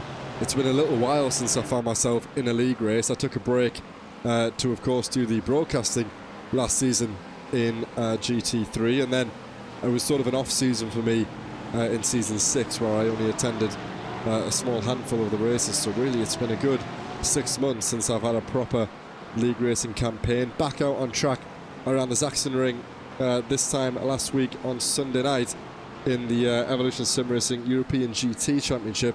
And first of all, I mean, it was great to be back on the circuit, but also great to learn some of our new drivers, how they behave, working our way through the multi-class, of course. That's something that we have with us in this championship, but it's definitely, you know, when you're navigating through slower drivers, perhaps some of the elite drivers coming to the pro drivers, it's a little bit different, of course, because the pace difference between GT3s and GT4s, it's often quite easy to get past them, but for those of you that can picture the Sachsenring, that first sector, near impossible to make a move unless you're really committed around the outside if you have a GT4 car on the racing line. So it's really about being tactful and trying to pick up those positions in the most effective way possible without costing yourself too much race time. So something that these guys can really consider, how can they get themselves past a driver in another class without losing too much time. Now, of course, remember, unless you're under blue flags, none of these drivers have an obligation to get out of the way of an elite driver. So if you're a pro driver and you have an elite driver behind you, it's totally up to you. Oftentimes, it serves you better to just let them past, maybe try and stay in the slipstream for a little bit, try and learn from their lines, for example, if they're a quicker driver. You'll often hamper your own race time if you try and defend them for no reason, when it doesn't really impact your own championship points, of course. 2 classes split by points, but they can do all the battling that they want on the circuit. Leskinen there. Oh, look at that great move by Kalashaw up the inside of his fellow Porsche through the run into turn 6 and 7. Who's that? Tristan Dobriger might fancy a bit of an opportunistic move here on the Porsche. Surely he's not going to think about it into turn 9. We have seen Tristan go up the inside at some unorthodox places so far this race, but not on this occasion. And he will get a good run, and oh god, the wobble there of that Acura as the rear looked to step around on him. He did manage to scoop it up in the mid corner though. Let's go back and see that battle between Leskinen and Kalashaw then. It's Leskinen who's in behind. Kalashaw gets a little bit of a poor exit coming out of turn 4. That allows Leskinen back around the outside, but it will be difficult for him. As we saw, Kalashaw gets it tucked in nicely to Nobriga sitting in behind. does about get the run. Cowlishaw leaves the room and will be on that favoured inside line. Holds onto that place. Tristan oh so nearly got his foot down there and up the inside. It would have been difficult to make it stick around the outside, but a great display of both defensive and offensive driving by the three of those drivers. Now, my eyes don't deceive me here, but this is a battle for the podium, the infield podium, between the best part of 10 drivers from Vandenberg all the way down to Den Obriger, coming out of the exit of turn 4 and 5. Any of these guys could still get themselves on the podium. Let's see how it looks in class, of course, with the pro drivers leading the field still. It will be Stephen Hobbs and Lorenzo Gogetto leading. Luke Van Gortel has just got himself up past Vandenberg.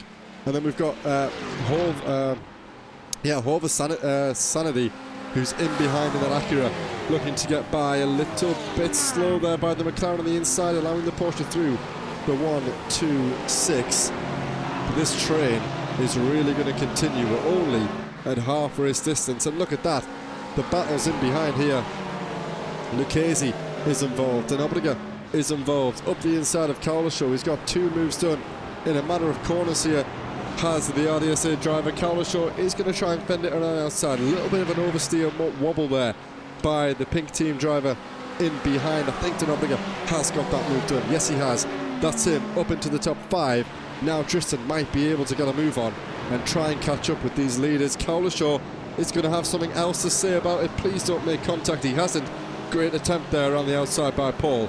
But Tristan now has to defend the inside line at 4, hold out through 5, 6 and 7, and then try and get away down the start-finish line, down the start-finish straight, and try and set some good lap times. Again, Cowlishaw challenging Den Obriger for that position, just about backs out in time, all the while inviting the pressure from those 3 drivers in behind. Hayden Phoenix Miller, Luke Lucchese and Leskinen, those drivers in behind.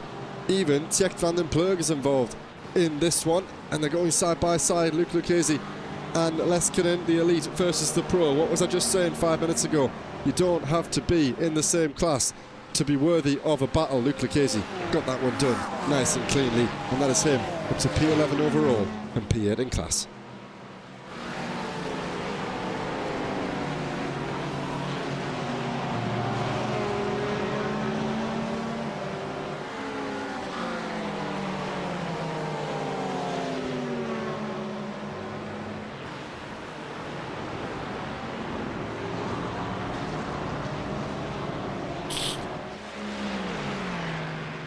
So it's great to see all the activity in the chat as well. And of course, if you guys are supporting a driver and you feel like I'm not giving them enough screen time, then feel free to just drop a message, can I see so and so, and I'll be sure to try and give them as much screen time as I can, of course, dependent on what kind of battles we have on the circuit, particularly when you've got a 5 or a 6 car battle going on here for a space inside the top 4.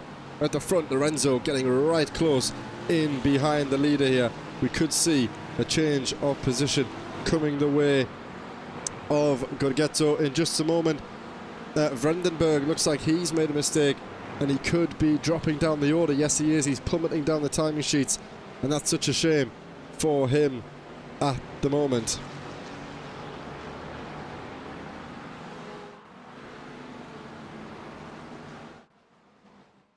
My mistake.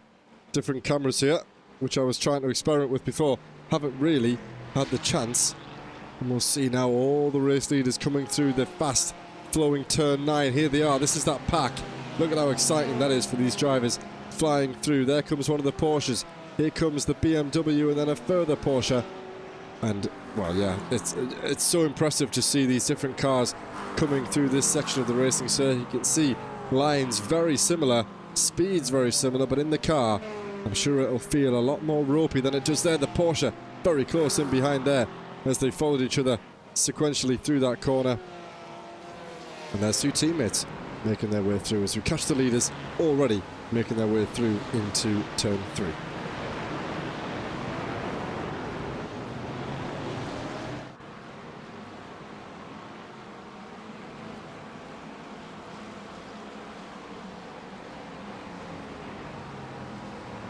It is funny as a broadcaster, we always want to set up some of these dynamic shots, and then there's that much action going on throughout the evening that you forget to even cut to them. So I'm going to just abuse them a little bit over the next couple of laps to get some good shots if any of the drivers want to see that afterward. But for the time being, we're going to have to just use these a couple of times more and see, just so it isn't a wasted effort really to go and set up those cameras. Not quite sure why they're panning like that, but it didn't look so bad.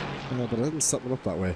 So this battle led by Dominic Horvath Sanity, then it's Biagio, Coutard, Tristan Dobriga, Quinton Verdonk, Paul Cowlishaw, Hayden Phoenix Miller, Luke Lucchese, Plug and Leskinen all inside this battle. It just takes one move for someone ahead to really upset things and to allow that sort of concertina and letting a few other drivers make their way through. Into the final 10 minutes then of this session, and it's all or nothing now. It's the last opportunity these drivers are going to have to sort of experiment things, maybe be a little bit boisterous in trying to get a move done before we head to season proper, where you've got to kind of rein it in just a little bit and not go too crazy, because of course some penalty points can be dished out and it can get a little bit competitive between some of these drivers when it comes to points being on offer. Luke Lucchese is the next driver looking to make a move. He's right up behind the Acura of Hayden Phoenix Miller. Late on the brakes goes the Acura. Into turn 4 goes Luke Lucchese. A little bit of a kick up of the gravel by Paul Cowlishaw in that Porsche. 2 cars ahead. And Danny Phillips looking to get himself past, I believe that is Adam Atherton. Yes, it is. Adam on the outside line. Danny Phillips on the outside line. Adam Atherton in that lovely silver, gold and black livery. And he's spun Wayne around there, sadly. He was a bit of a bystander, I think. He wasn't really involved in that one. And then all of a sudden, the 2 drivers in behind him got a little bit too close for company down the inside. I'm not quite sure. Yeah, it's a tricky one. I think Wayne does just come across to the right-hand side, but the car behind didn't have the overlap, I don't think, there. And, probably should have tried to back out of that one a little bit sooner.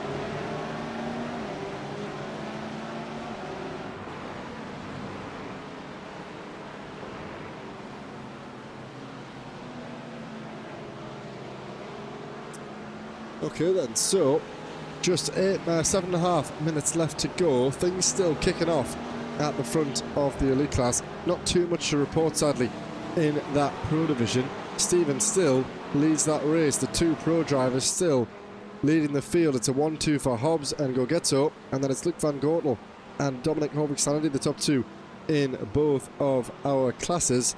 But as you can see by the interval times, the battle there between the top 8 in the elite class is really, really kicking on. And it's going to continue, I'm sure, for large portions of the remainder of this race. Stephen Codman is the closest driver in behind Gilles Philipparts to try and get himself into the top 6. But aside from that, not too much giving. Cowlishaw and Hayden Phoenix Miller. Luke Lucchese has dropped behind both of those again, actually. I'm not sure if Luke made a mistake earlier on, and Tristan got himself up past a couple of the drivers. I'm trying to find the replay. He's now 3rd in class and will be 6th overall, and we may as well pick up with these elite drivers because we found them throughout the majority of the race. It would be a shame to miss anything right toward the end. Into the final 6 minutes we go. Then it looks as though Quinton is a little bit separated from this pack. It's Paul Cowlishaw leading Phoenix Miller ahead of Luc Lucchese and Tech van den Plug sort of bringing up the rear ahead of Kalle Leskinen, of course, in that pro class. Doesn't really want to mix it in with these guys at the moment. I'm sure he's quite satisfied where he is at the moment.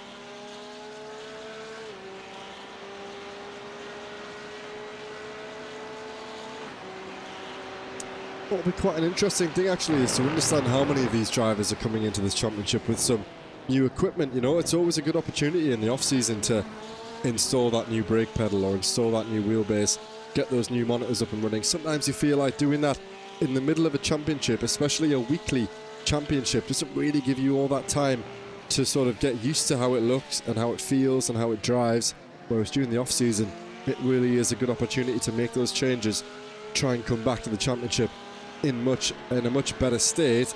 So I might try and find out that actually in the chat after the session, see if any of these guys have made any significant changes to their setups in the off-season.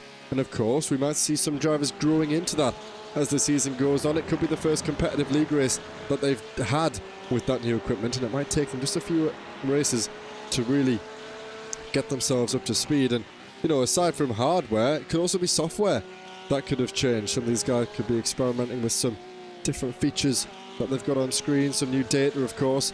It's a bit of a fine balance, isn't it, between having enough data on screen to understand what the race is doing and how things are unfolding, but also not having too much to the point where you get a bit distracted by what's on the screen. Speaking of which, I got a little bit distracted there by the interval time between Luke van Gortel and Dominic Sanity was 0.000, which I could only assume meant that they crossed the line going side by side. But I wonder if I can see that.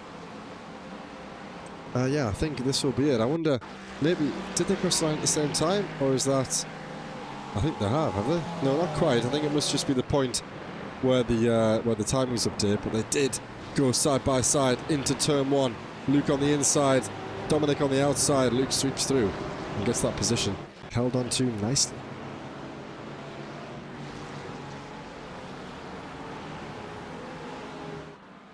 So let's pick up one last time with our race leaders then. It's been pretty much the same story the entire way through this previous 27 minutes for Mr. Gurgetto, who hasn't quite been able to mount pressure on Stephen Hobbs, the number 7 Mercedes, throughout the entire race. It would be such a shame if Stephen was to let this one go now. He's done so well to stay at the front of the field. It would have been slightly different, I think, had the field been a little bit more condensed at race start.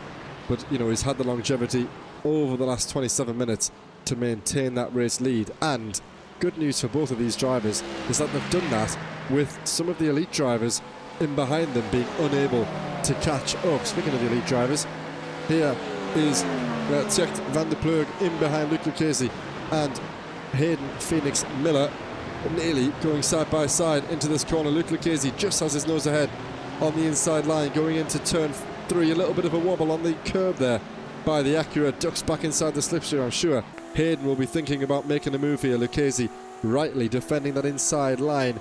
He'll want to hang on to P6 in this race. Look at that, appearing out of nowhere comes Plug, looking to go around the outside at 4. Can't make that one stick. Hayden says goodbye for now.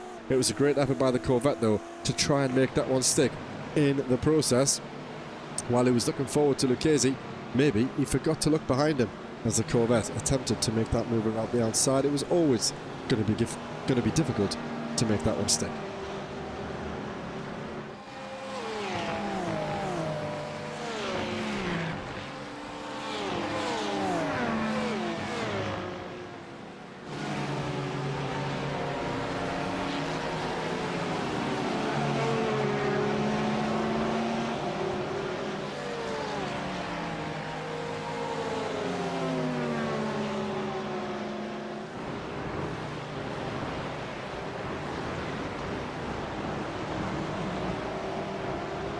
So then, 1 minute to go. This could be the white flag. Let me see as we cross the line. Can I spot the white flag? I'm going to have to do that just one more time. Let's get on board with the McLaren of Joshua Ness as he heads around. Is the white flag being waved, or are we going to go one more time? Yes, it is.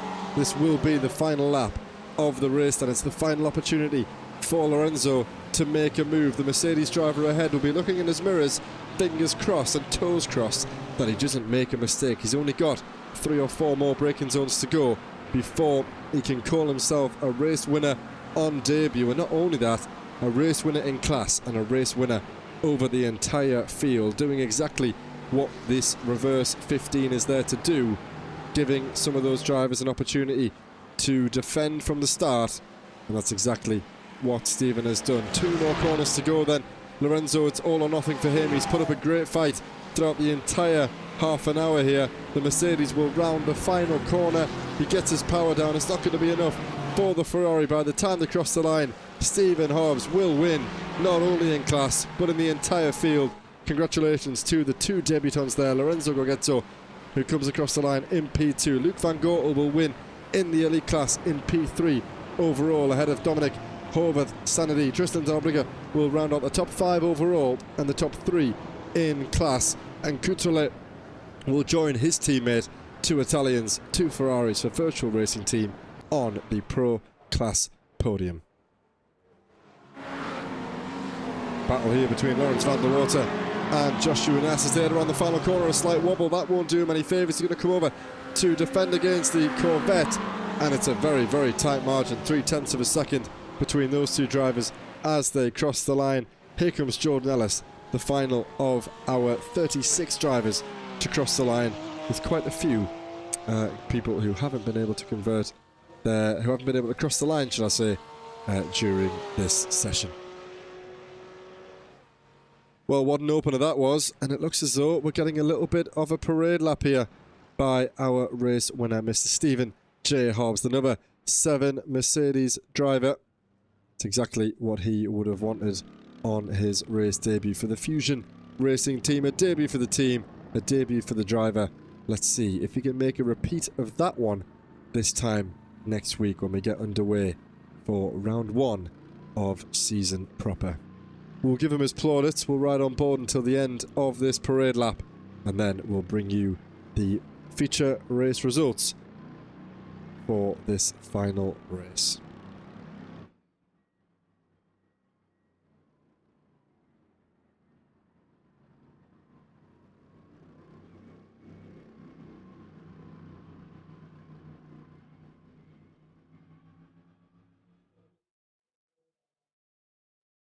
So then, here we go, starting first with the elite class. It was Luke Van Goortel who rounded out the top step of that podium, not though finishing the race in the lead. Dominic Horvath Sanity will finish in P2 ahead of Tristan Darbriga inside the top 3. It'll be Quinton Verdonk and Paul Cowlishaw. We said it earlier, his top 5 is about where Paul will want to finish. He's improved from 8th up to 5th. Luke Lucchese and Hayden Phoenix Miller did battle for the majority of that night. In the end, though, it was Luke Lucchese who got the better of the Phoenix Racing driver. Tjecht van der Plug will finish inside the top 8 ahead of Justin Elof and Miles Owen. It's Alexander Bird and Jimmy Vyman inside the top 12, with Jeroen Vandenberg and Jakob Krafek, the final drivers to finish on the lead lap. It'll be Sam Derbyshire who finished 1 lap down, and then it's Inyas Vincezewski's who will finish outside of the top 15 and didn't finish the race, actually 6 laps down for the Vulcan Motorsports Gold driver. And then Bjorn Klassens, the Vulcan Motorsports Silver driver, barely got going at all. As for the Pro Class drivers, then it was Stephen Hobbs who did so well at the start of the race and maintained that lead ahead of Lorenzo Gorgetto. 3 debutants, 5 debutants. In fact, I may as well stop there. Most of this field are debutants. Stephen leading Lorenzo, and then it's Biagio Coutrale inside the top 3. Kalle Leskinen did well in the first race, took pole position in class. In the end, though, P4, good enough for him. David Hutchinson and Gilles Philippart the top 6. Stephen Codman and Marcel Henschel inside the top 8. It was Danny Phillips and Adam Atherton, the top 10. Joshua Ness, Laurens van der Water, Wayne Basson, and Austin Ypres inside the top 14. It was Jordan Ellis, Matt Simo, Yun Gonzalez, and Joshua Cohen, the top 18, with Victor Van Zeist barely getting started. Of course, the bottom 3 drivers there out pretty quickly, rounding out 19 drivers in our Pro Class standings.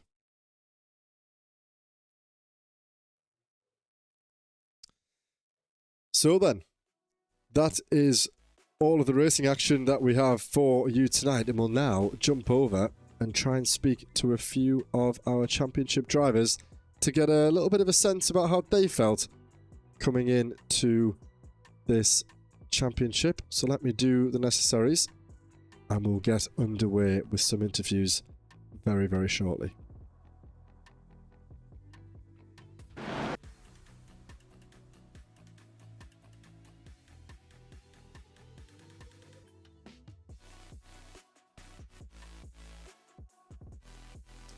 So I think first we will start with an ESR stalwart and our race 1 winner and the man who did pretty well to qualify toward the front of the field. So if you just give me one moment and we will bring in Tristan. I just need to make sure that Discord is going to work because I haven't been able to test it with Dara. So let me make sure that this is all looking good before we crack on.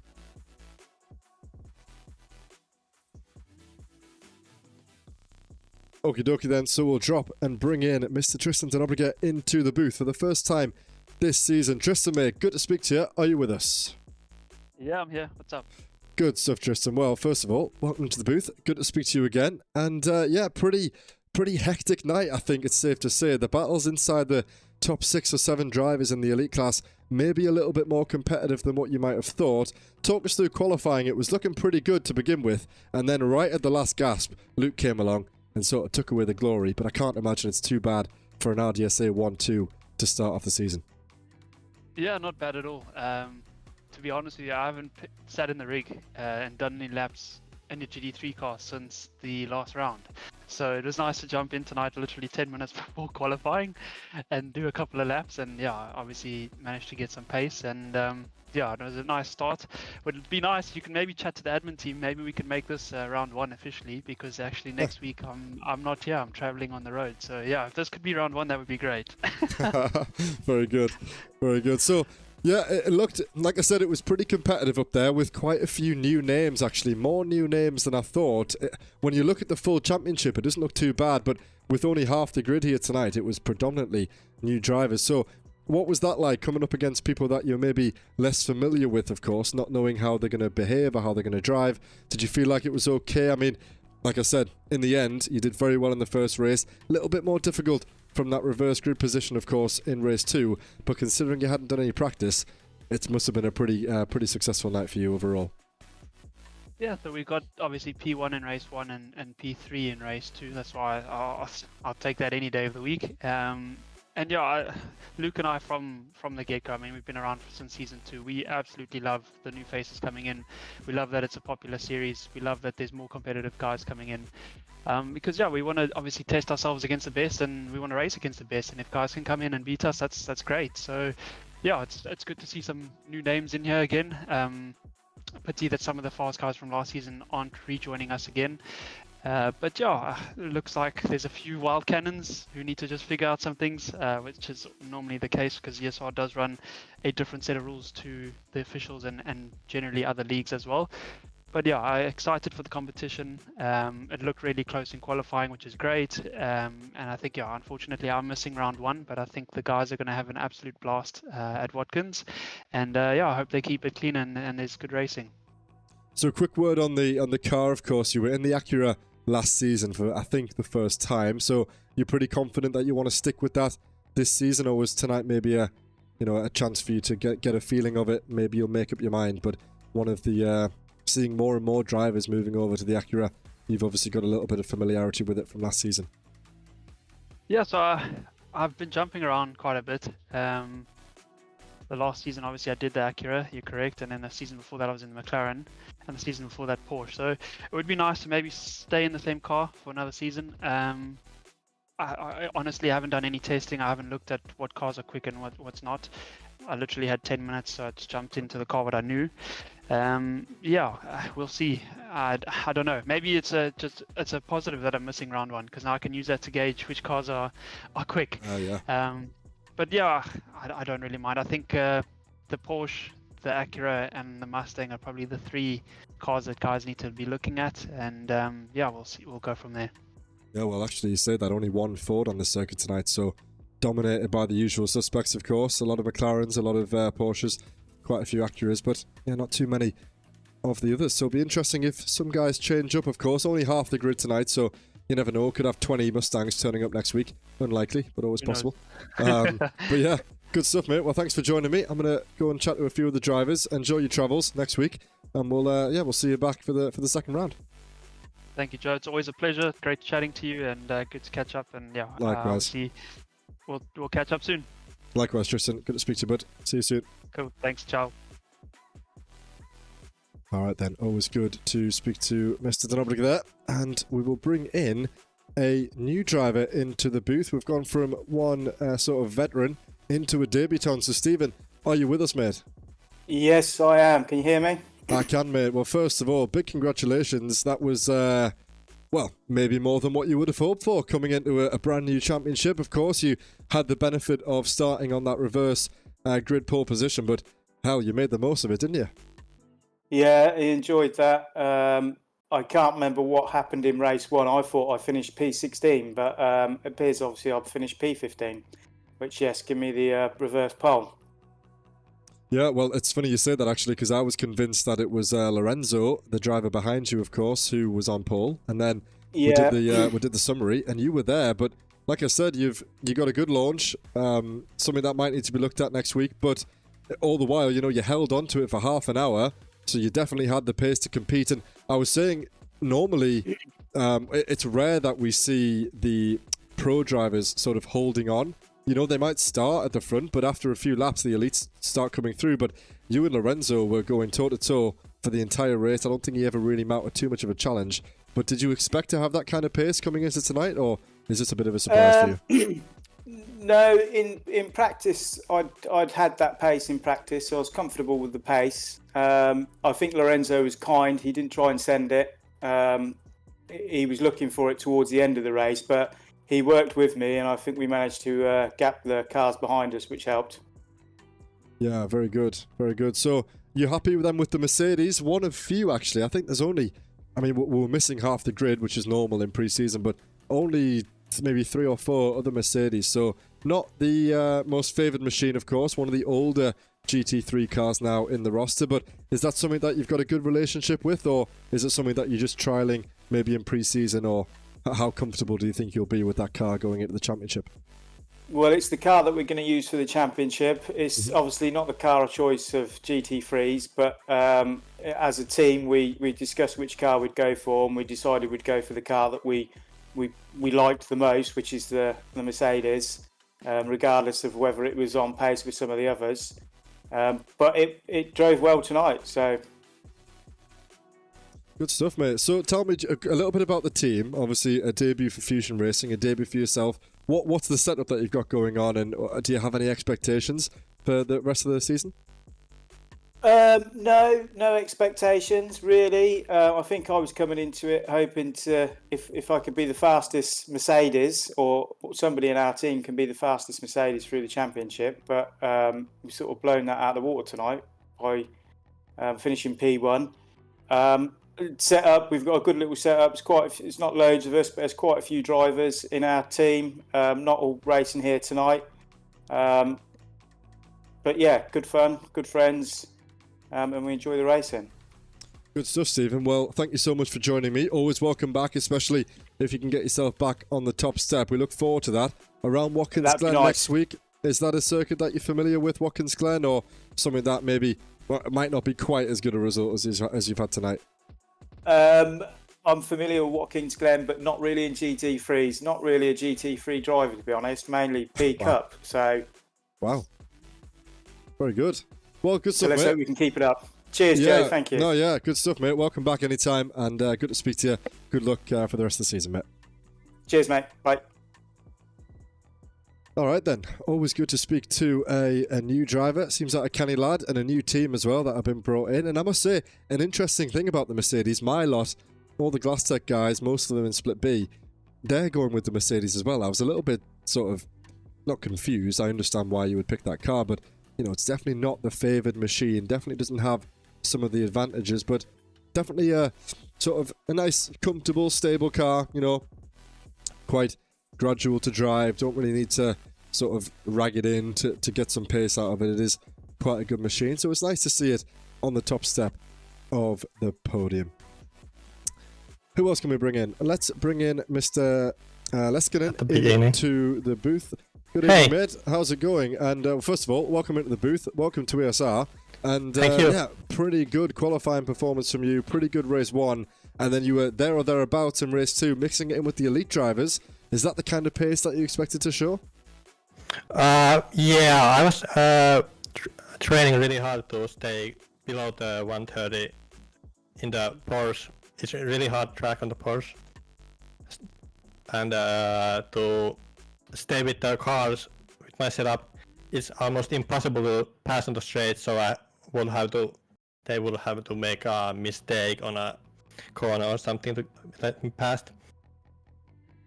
Yeah, it's always difficult, isn't it? Especially around a circuit like this. Perhaps, you know, if you were taking a different setup around Watkins Glen next week, that might bode a little bit well, because it's a little bit trickier around there. Probably a little bit more favourable toward the Porsche. But did you expect to come into this and perform so well? I mean, obviously there's so many new names on the grid. It's difficult for you to judge, but, you know, out of all of the new guys, you definitely stood out in that pro class as being one to watch, I think, with that pace. Yeah, this is my first league race ever, so I was expecting like P10 or it would have been great, but it's good to stay in the top 5 and awesome. win the first race. Yeah, exactly. And not only that, you were pretty high up the grid, right? You were mixing it in with the elite drivers and got that race win. Yeah, the first race was really hard to stay on the behind the car, because if I lost toe, I would have dropped so many places. Yeah, and it's difficult being sort of in the other class. You know, do you want to give the place up? Do you want to let the drivers through? But when you've got similar pace, you know that you're not going to get anything from gaining or losing a position, but you're as quick as them, so you don't want to let them go through. That might be a little bit of a challenge, something that you have to deal with. And of course, with it being your first league, you're going to have to get used to some of these drivers, you know, over the next couple of weeks. But definitely a good opportunity to get some, you know, get familiar with the way that things work here. So, yeah, good stuff for you, mate. I'm glad that you've turned up, started league racing, and it seems like it's gone pretty well for you in the opening race. Yeah, likewise. Awesome, man. Well, good stuff. Are you looking... sorry, mate, I was going to mention Watkins Glen, but I think we've already spoken that, so I will let you go, and we'll bring in just one more driver before we end the session. So thanks for joining me. Always welcome back, mate. Thank you. Okie dokie then. So, always good to speak to a new debutant, of course, and I just realised that I didn't load up his livery while we spoke, because a lot to look at. So, a quick little glance there at the number 1 Finnish driver. A very boisterous livery, but I must say I'm a big fan of it. It's busy. It's got a lot of logos on it, but yeah, the colour scheme is awfully nice. So, we are going to call it there. We spoke to some of our race winners. Apologies to the other couple of drivers who are waiting for a word. I'm just going to drop a quick message in there to let them know that the interviews are closed.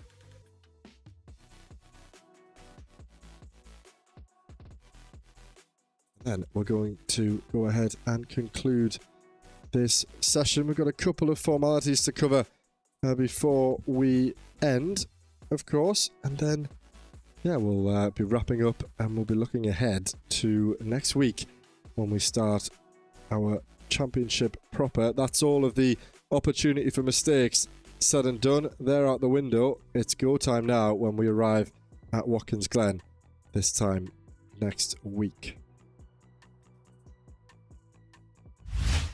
So then, a quick look at everything that we have on offer here at Evolution Sim Racing, of course. This graphic has changed quite a bit since we were here last season. So, of course, you can join myself and Dara and Mr. Paul Walsh on Thursday evenings at about 8 p.m. for our GT3 Season 8 Championship. You can also sign up for a spot on the reserve list for the GT3 Championship. Use that QR code on screen now or the link in the middle of the page, and that will take you to our Discord where you can get all the league information and you can sign up to the waiting list. Of course, 120 seats available, 120 seats filled, and I'm sure we have a little bit of overflow on the waiting list as well. So get yourselves involved and you can get into the server ahead of the next season and get yourself signed up. Aside from that, we also have the European GT Championship hosted by Mr. Bostock and Mr. Dara Thacker on Sunday evenings at the same time, starting about 8 p.m. I believe the waiting list for that is also open. I know the championship is definitely filled, but I'm not sure if we're running a waiting list. But again, join up and have a look. The Danny Lee Porsche Cup is also available on Sunday evenings, and seats for this championship are still available. So if you're interested in some Porsche Cup action, I believe it's a fortnightly or every 3 weeks. It's not a weekly event. They are hosted on alternate Sundays to the EGT Championship, apart from 1 or 2 rounds where there is a clash. But apart from that, get yourself signed up to the DLPC. Some great prizes on offer, of course, in partnership with GT Omega. And then the league that is open to any driver who wants to compete in a little bit of a practice session with our fellow Evolution Sim Racing drivers. Tuesday evenings and Saturday afternoons at 4 p.m. we have a practice league available, which will, I believe, rotate between the circuits that we have on at EGT and then the session that we have in the GT3s. From memory, the Tuesday will be the circuit of the GT3 on Thursdays, of course. So next Tuesday will be Watkins Glen, and then the Saturday session will be a mixture, I imagine, because of the bi-weekly nature of the EGT and DLPC. It will be a mixture of those circuits as and when. So Tuesday evenings and Saturday afternoons for your Evolution Sim Racing fix, which we're growing all the time, really. We just need a Monday event now. We're pretty much running every single day of the week. So I hope you've all enjoyed. It was a little bit of a mixed broadcast in my view. I mean, I wasn't expecting to be alone. It's all good, but I wasn't expecting to be alone. A few technical things at the start, plenty of new names to try and get my head around, and a few little OBS blips. But in the end, we got there, and I'm glad that you've all enjoyed. It's been good to have some good chat back and forth for the in the chat, should I say, between you all, and good to speak to the drivers as well in the post-race interviews there. Apologies to those that we didn't manage to get through, but we are on a little bit of a schedule. So one last reminder, if anyone has made it this far in the broadcast, if you have noticed that I've pronounced your name wrong, which is highly likely for the majority of the field, feel free to drop me a message. You can send me a voice note, just tell me how you want me to say it, and I'll do my best to pick up that one for next time. Until then though, we'll catch you this time next week on Thursday evening at 8 p.m. for round 1 of the Evolution Sim Racing GT3 Season 8 Championship at Watkins Glen for 2 30-minute races. We'll see you all then.